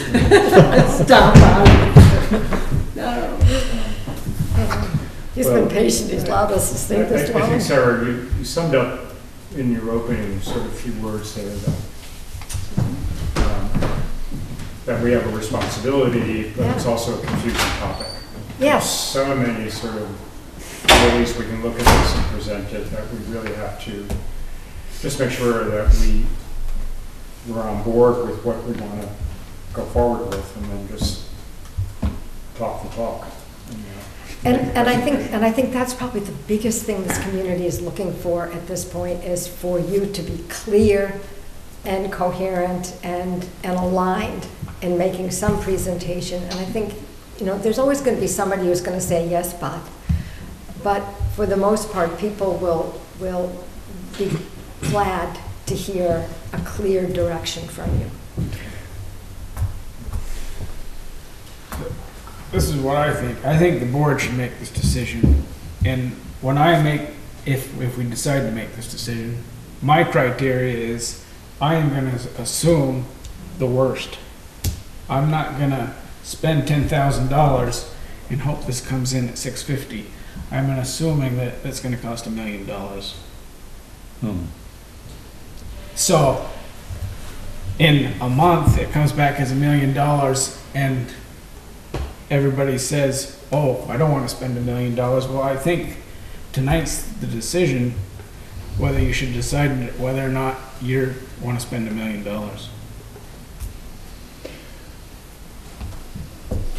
Matt, you've made that very clear, that's your position. And at the same time, we've listened to other sort of positions. So, I mean, we can have a vote tonight on that. I don't know. So, I mean, it feels like we're... But so the vote is the about question, the engineering. What's that? Yeah, I mean, the question voting is on the engineering. I'm just trying to tell you my train. That's my train of thought. Sure, no, I understand that. We're never going to have to decide to spend $1 million. That's going to be up to the voters. Right. But I think we should take us. I think we should be clear, like Sarah says, like Matt says. I think we should go ahead and say yes to the engineers. Go do it. When we get to town meeting in March, we can tell them that we've done this. We don't have the numbers yet, but we're hoping to present this to you soon. Special town meeting. Okay, I think that was. I'm in agreement with you, Gordon, but I'm not sure if that's what you said, man. That's exactly what I said. I just told you. I was just telling you my opinion on it. That's okay. all. Okay. What I'm going to be disappointed in is if you personally change. If everybody backs away from it when the number comes in, acting shocked that it's going to be $1 million. Mm-hmm. Yeah. But we would still ask the voters. Right? Yeah, but we will have only spent, 10,000 is a very small part of So $1 million. where would the 10,000 come from if we say, sure, Dave we'll do it? is going to pull that out of the hat. I really feel it should be part of the overall project. I mean, that's why I brought up the sidewalk. Did a study, just figure out what, couldn't go forward with the sidewalk proposal until you had some engineering work done. Mhm. So I think that's, and if we increase the amount of the intersection project from 550 to 560, Mhm.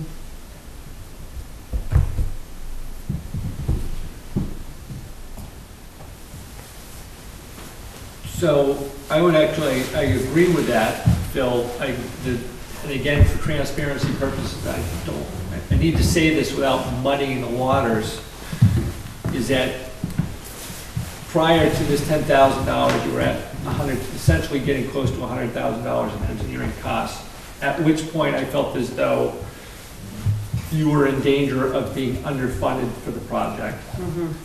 So this obviously spends an extra $10,000, so my fear would be the same going into the project itself. So it's going to come back to, if the decision from the voters is not to do the utilities, and we're back at the original project, that the need to borrow for that original project is more important than ever, because you'll now have 110 into engineering, leaving just the remainder for the project, which I think is more than the 450. If the voters were to then shoot down the borrowing for just the basic project even, leaving you with essentially what you have now today, I'd go back to what Joe Olmsted Sr. said and say, well, you've got to put this out to bid, and there's, you may reach a point where the project doesn't correlate with the amount of money you have to spend. So that's the worst case scenario. We got to have Thanks, Sarah. a lot kind of go against us to get to that point, but just know that, I would agree. I think that this is essentially a continuation of what we've been doing. It comes out of the Capital Projects Fund. Just know that going back to the original discussion on this, it just kind of strengthens the need to borrow from the original project if we were just looking at the original project. Yeah, I think when we put the question of bond it or pay for it with money that we don't quite have, I think the bonding We'll pass. will pass. Yeah. I would be surprised if it didn't. Yeah. especially if we can say that it's potentially freeing up funds. Yeah. that would- Yeah. That we can use for other things. It is, we have to remember that Yeah, it's not 100% free up the funds because we still have to pay for the bond, but it's. yeah, that money has to be spent with voter approval. Always has to be. Reserve fund money. My thoughts, Martha? But it's a little clearer than it was before. No, PETA says that we can't use that phrase anymore to beat a dead horse, but I feel like we have, actually. So maybe we can move on to the next thing. Did you know we can't say that anymore? Dave? You dead horse? Who said Peter? Who? PETA. Oh, P-E-T-A. PETA. PETA. I thought did we get were that talking about actually Peter. on How CNN. can, how Is that can, where it was? how can that be animal cruelty? Yeah, the horse is already dead. I know, I don't know. I'm not a PETA advocate. Neither am I, so don't worry about that too much. Okay. I always get worried whenever that name comes up. Or is that sheep I heard? So there's some details I just need to hammer out with Dan, but do I understand that we are in agreement about continuing to move forward with this? Well, that was our vote, as we said, right, at the last time. We just didn't know how much it was gonna be, now we know how much it is. I know the vote, but just the overwhelming enthusiasm following that was just bubbling over. I had to ensure that this is truly truly the steps that we wanted to take. Yeah. Well, how, Yeah. okay, No, thank you. we got a yes here to move forward. And how are we going to fit in what Phil and I have brought up about things that may not be covered here?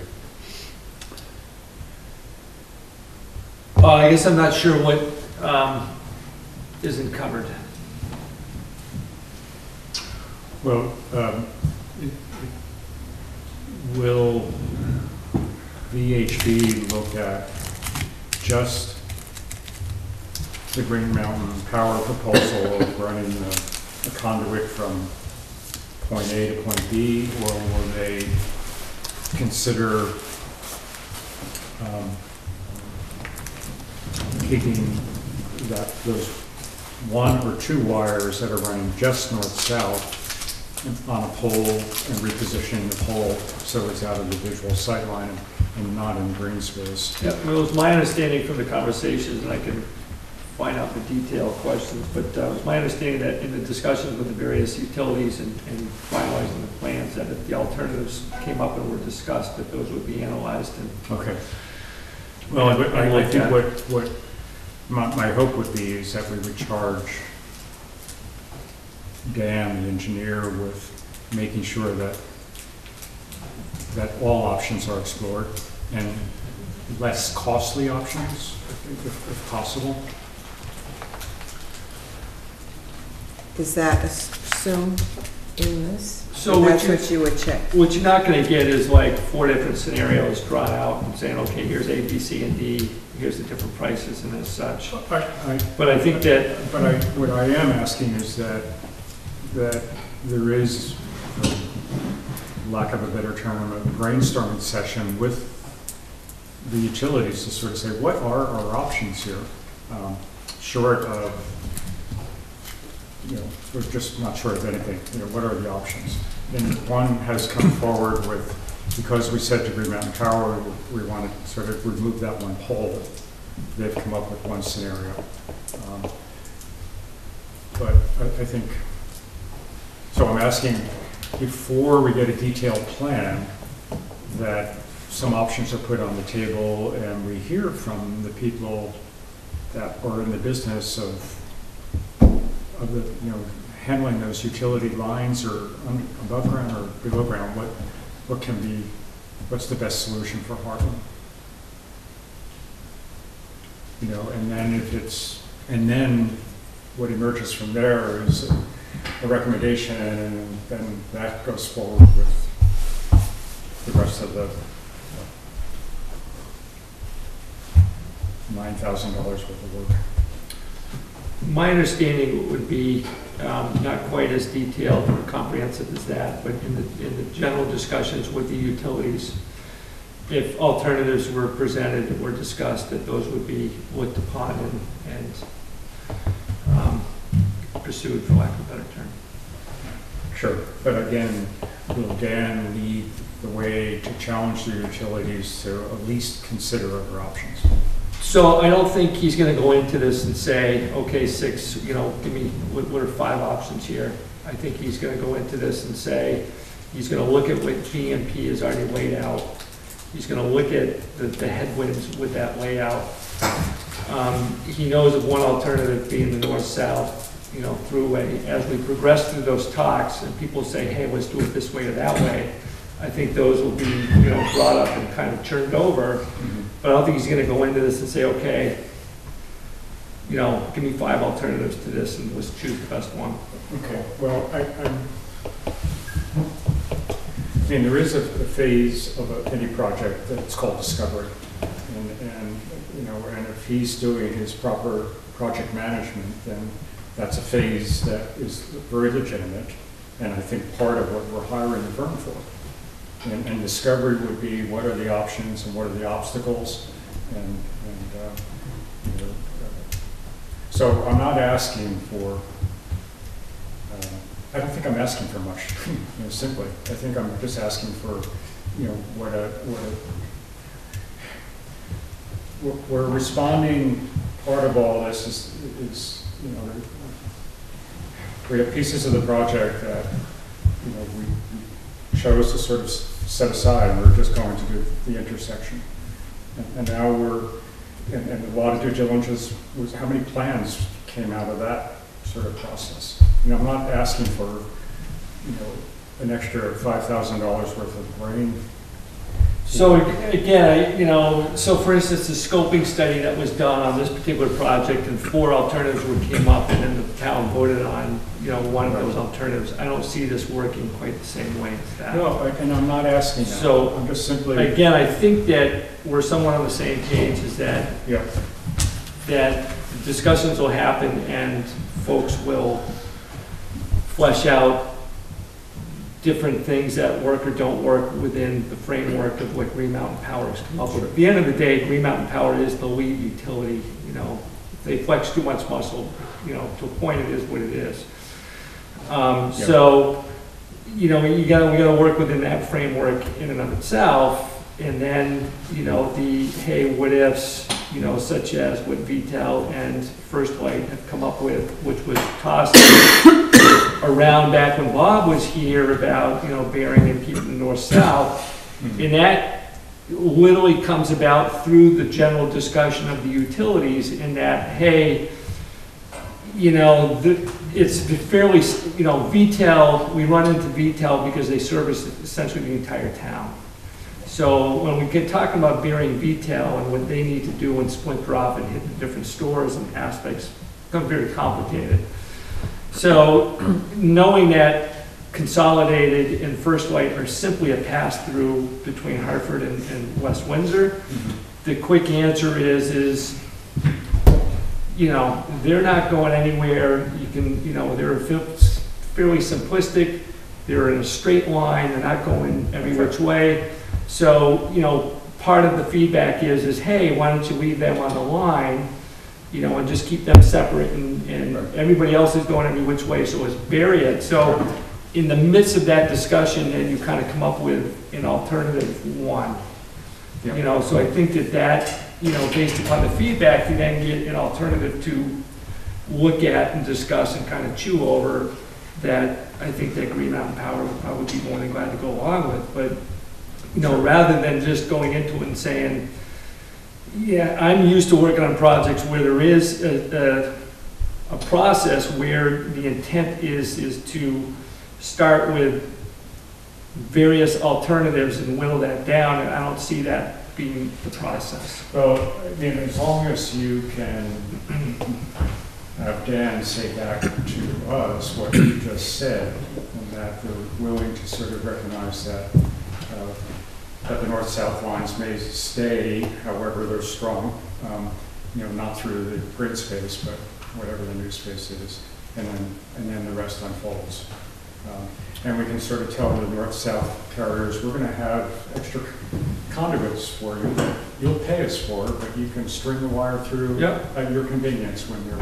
And I think we may run, you know, again, just for the sake of conversation, you know, if you get into some of the other First Light comments or with, you know, Consolidated situation, you know, an alternative is going to be what to do with Consolidated, you know, leave them in the ground or whatever. So that's a pretty scary. You're going to run into various situations that's going to leave us with perhaps some alternatives and you know, to flesh out. But I think that's going to happen through just the normal conversation of sitting with these folks.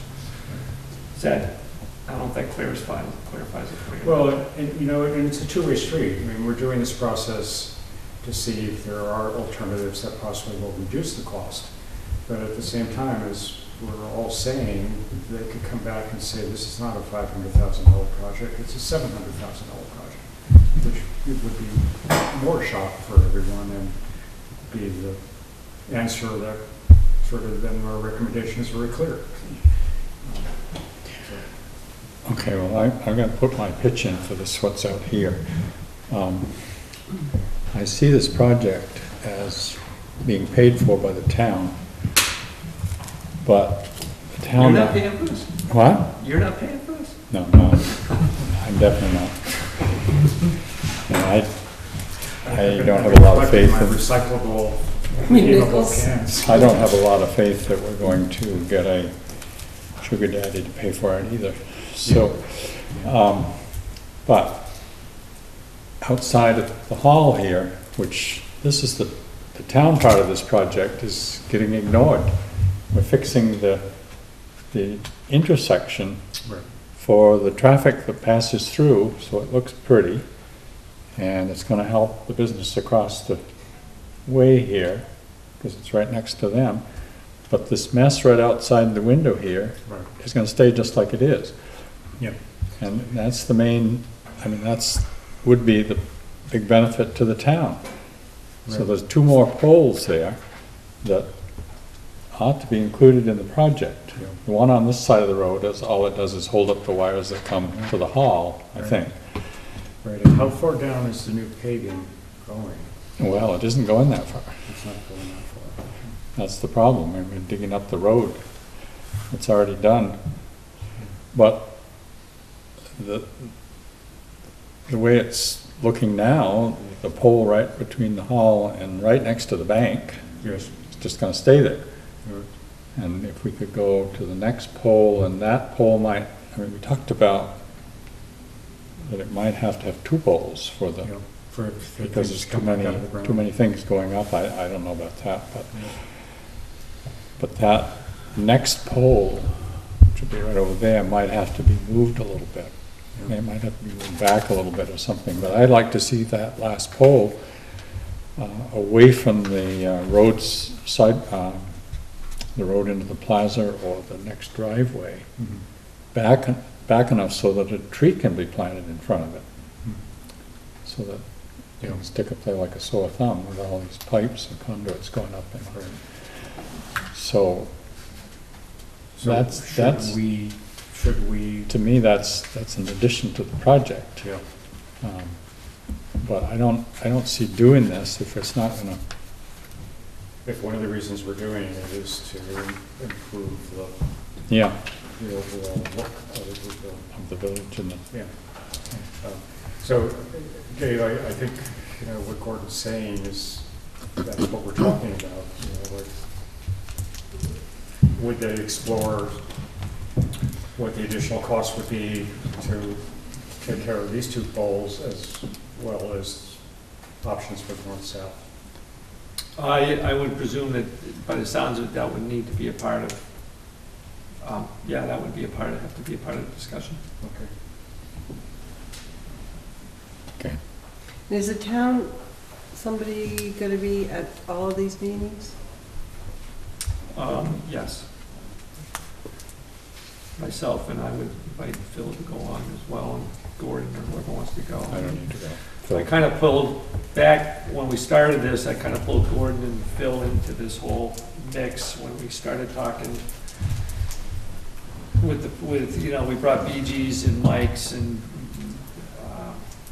Matt into this and kind of the group and stuff, and as part of that, I had Gordon and Phil be a part of this, and I would keep that makeup if, continuing, or if, Doesn't hurt my feelings. so.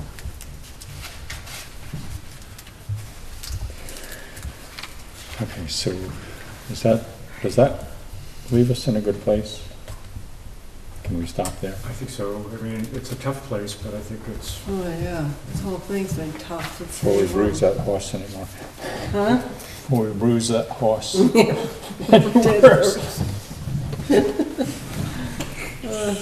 So to answer Martha's question, I think that what would transpire at town meeting would be an update on exactly that.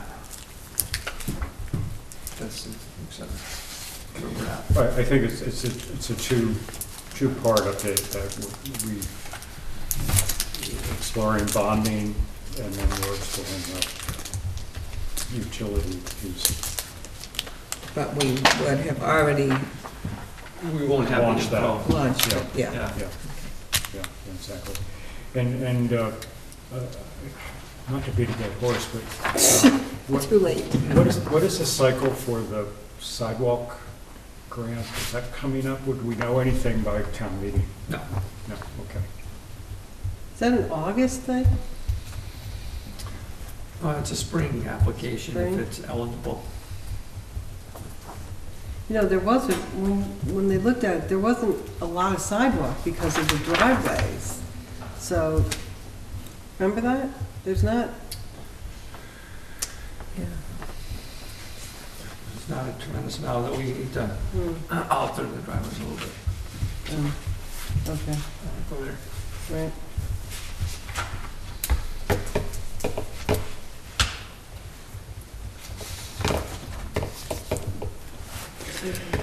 Okay, anybody, is that the end of our agenda? I hope so. So we got the budget update, Yep. FY 19. See how fast you can do it. You know, this one's not fast. It's not fast? It is and it isn't. Only because I care so much to make sure you're in the know that. Leave us in the dark. So, You're probably a lot more tired than I am. positives, but some concerns with the budget. You know, the concern is exactly what it has been since August. The concern is on the legal expenses and the activity center, that the work is essentially wound down on that. However, the legal expenses continue and will continue. The good is that if you look at the general fund on the printout, it says that we're about 48% expensed through till the end of November. We're supposed to be about 42% expensed. However, we have spent most of, or have already gotten to where we need to go with a good amount of the assessment items. So that's like the state police contracts and the ambulance services and 2112 house, that loan, the fire truck tanker, Greater Upper Valley Solid Waste. A lot of those expenses have occurred. So if you take that away, we're at about 42% expensed, where we're supposed to be. Now, the big red flag here is that if you recall, if you go to page 10 of 19 under the miscellaneous, we had that miscellaneous expense of $75,000, which has not been expensed yet. So we do need to, essentially that $75,000 is extra money, so to speak, to apply towards the deficit. So at the moment, being almost halfway through the budget, and we're exactly expensed of where we're supposed to be at 42%, then is not leaving a whole lot to utilize for that fund balance to apply to the deficit, which is my concern. Now, the saving grace here is that, one, we're still early enough in the budget that we've had some expenses. You know, a lot of the recreation program expenses, the assessment expenses have already occurred. And, you know, as we progress in the year, that will balance out to be to our favor. However, I raise that flag just because it's important that, you know, we utilize some of that fund balance, because when we get into talking about the audit, that deficit number will kind of come up again, and we had pared that down to a pretty good manageable number, like $34,000 or so, provided that we have the $75,000 to offset it. So as those illegal expenses climb, it's going to eat into that $75,000. Hey, Dave, I got a question about those legal expenses. You know, let me get to the good part. So the good part of this is that we have gone from $215,000 in delinquent tax money to $99,500. Whoa. So that is a fair amount of money to kind of offset against some of this stuff. I won't go into the weeds, but there is a budgetary constraint on the revenue side under current use that wasn't a good budget, and that's a gimme that we wish we had back from last year.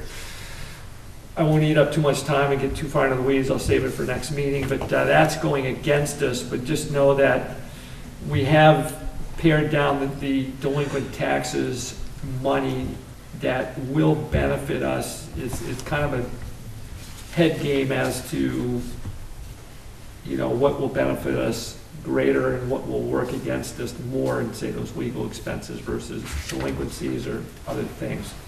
So there's kind of a lot of balls juggling here, and I just wanted to point that out. Okay, I have a question. If they go against us, or no, if our cases, we win the cases, can a judgment be that the plaintiff has to pay our legal expenses? I don't think so, because they have the right to appeal a property tax decision to BCA.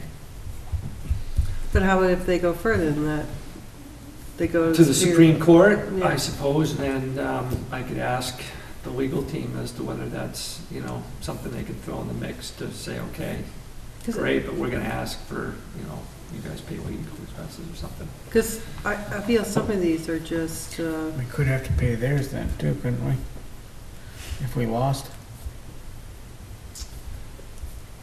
Or not? I'm not sure if, all we're simply doing is kind of defending ourselves in this situation, so I think yeah.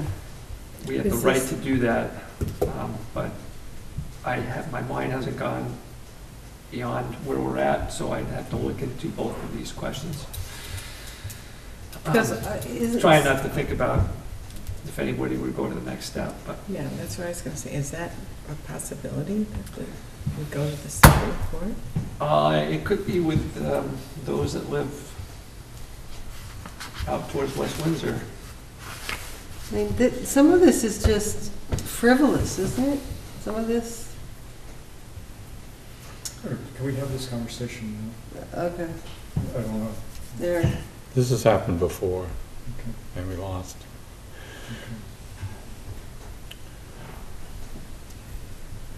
All right. Any other questions? Nope. I'll probably get sued now.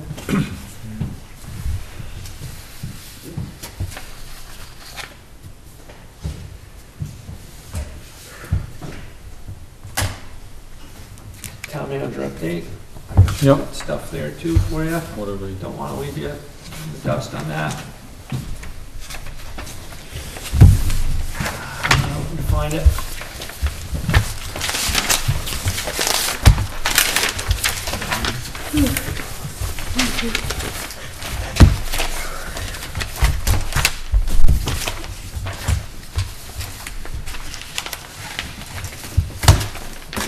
I'll get to the really important stuff first.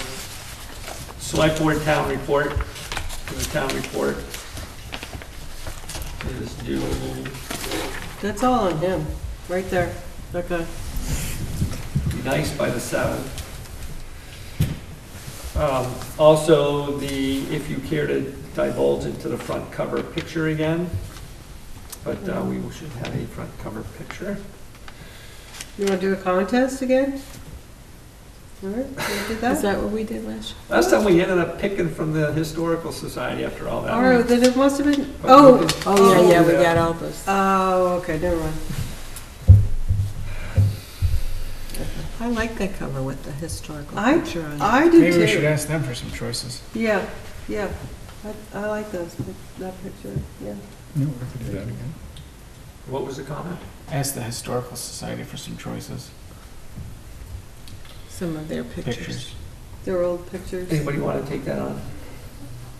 That's Matt's Okay. idea. I'll do that. I can email, Nice, Martha. you can email Carol Lowry about that, right? Thank you, Mark. Isn't she? Three Corners intersection, again, easement, Matt Dunn's property, in writing up that easement, Rob Bamby pointed out that the sidewalk coming in from the town sidewalk, which would be on town right away, Matt had offered to maintain it when it gets a little sketchy between town property and his property and who's maintaining it, and if somebody slips and falls, all that good stuff. His recommendation was just do away with the darn thing. If Matt wants to put one in, that's fine. That was conveyed to Mr. Dunn's lawyer, and we have not heard back from him in a couple weeks. So, So we would not put a sidewalk there as part of the project? so this, if you recall, one of his requests was to put the sidewalk in front of his porch there. Okay, so now we're saying we And it don't want has to do that. been recommended by our lawyer that perhaps that's not the smartest thing for either one of us to do. So we have pointed that out to him and haven't yet to hear back. The actual property line would be right in that sidewalk. It's like 1.5 feet in. 2 feet in. It's a little, How actually, wide- it's a little bit more than that. It's more like 3 feet in. and So how is this wide- gonna, Go ahead. is this gonna further delay the signing of the easement?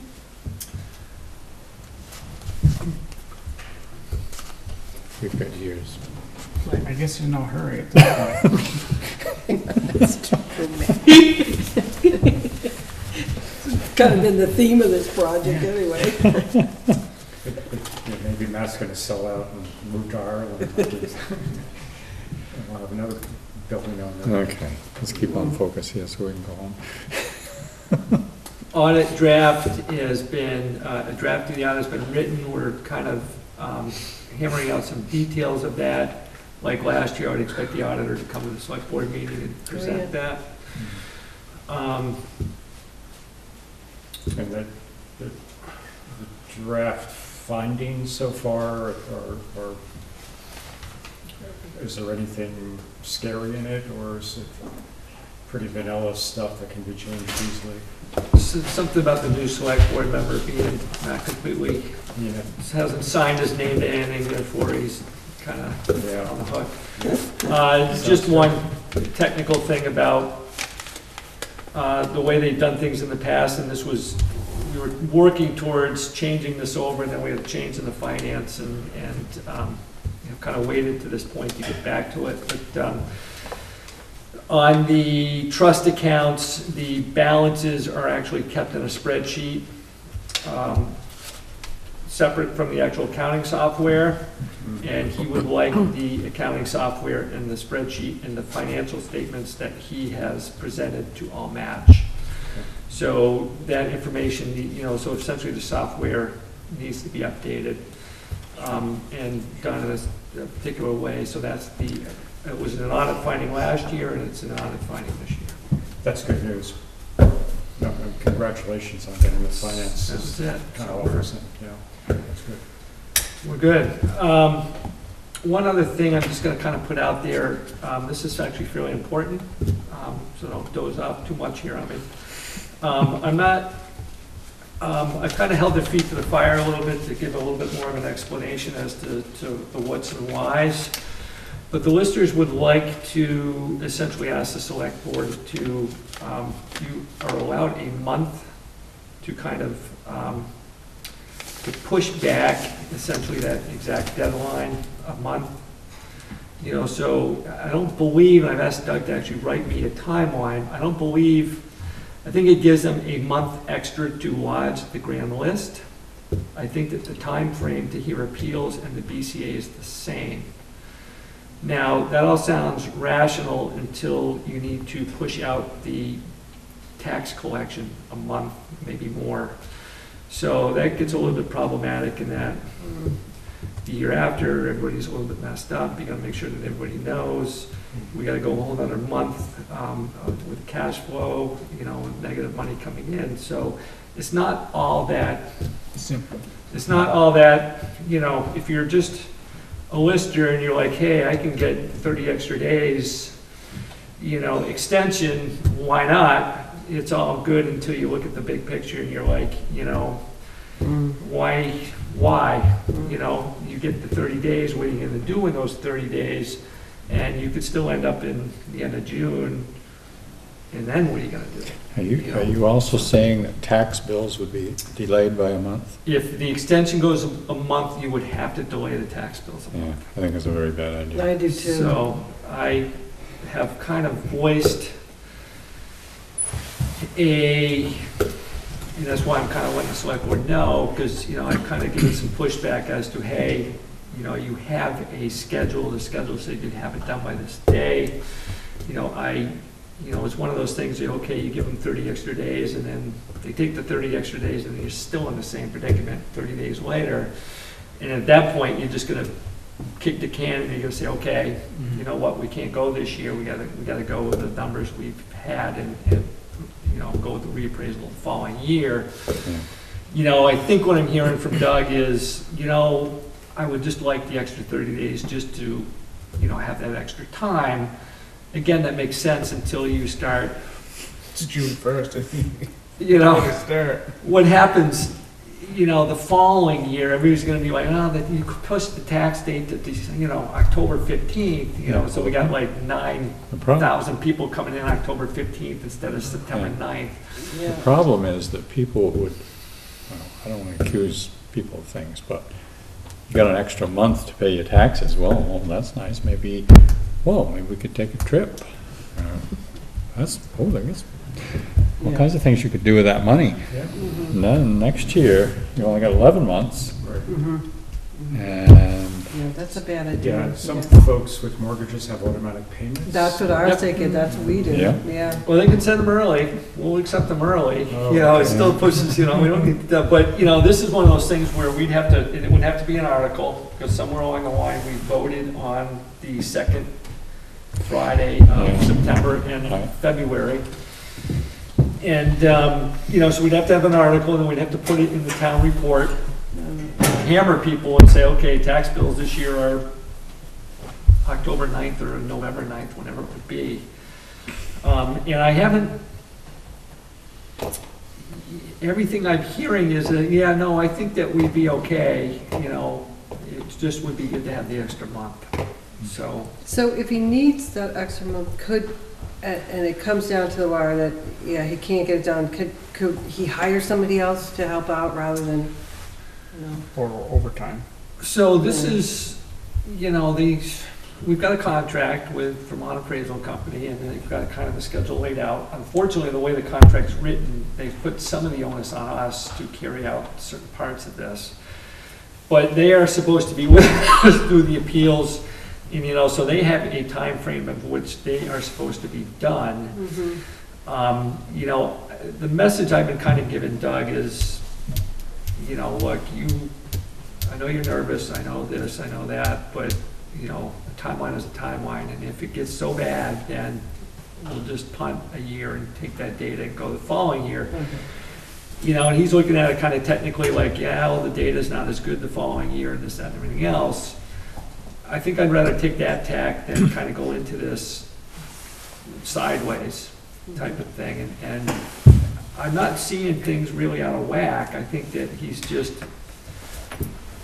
nervous that, you know, April, May is going to be a very difficult time, and I think he's just looking at, you know, the extra month to help.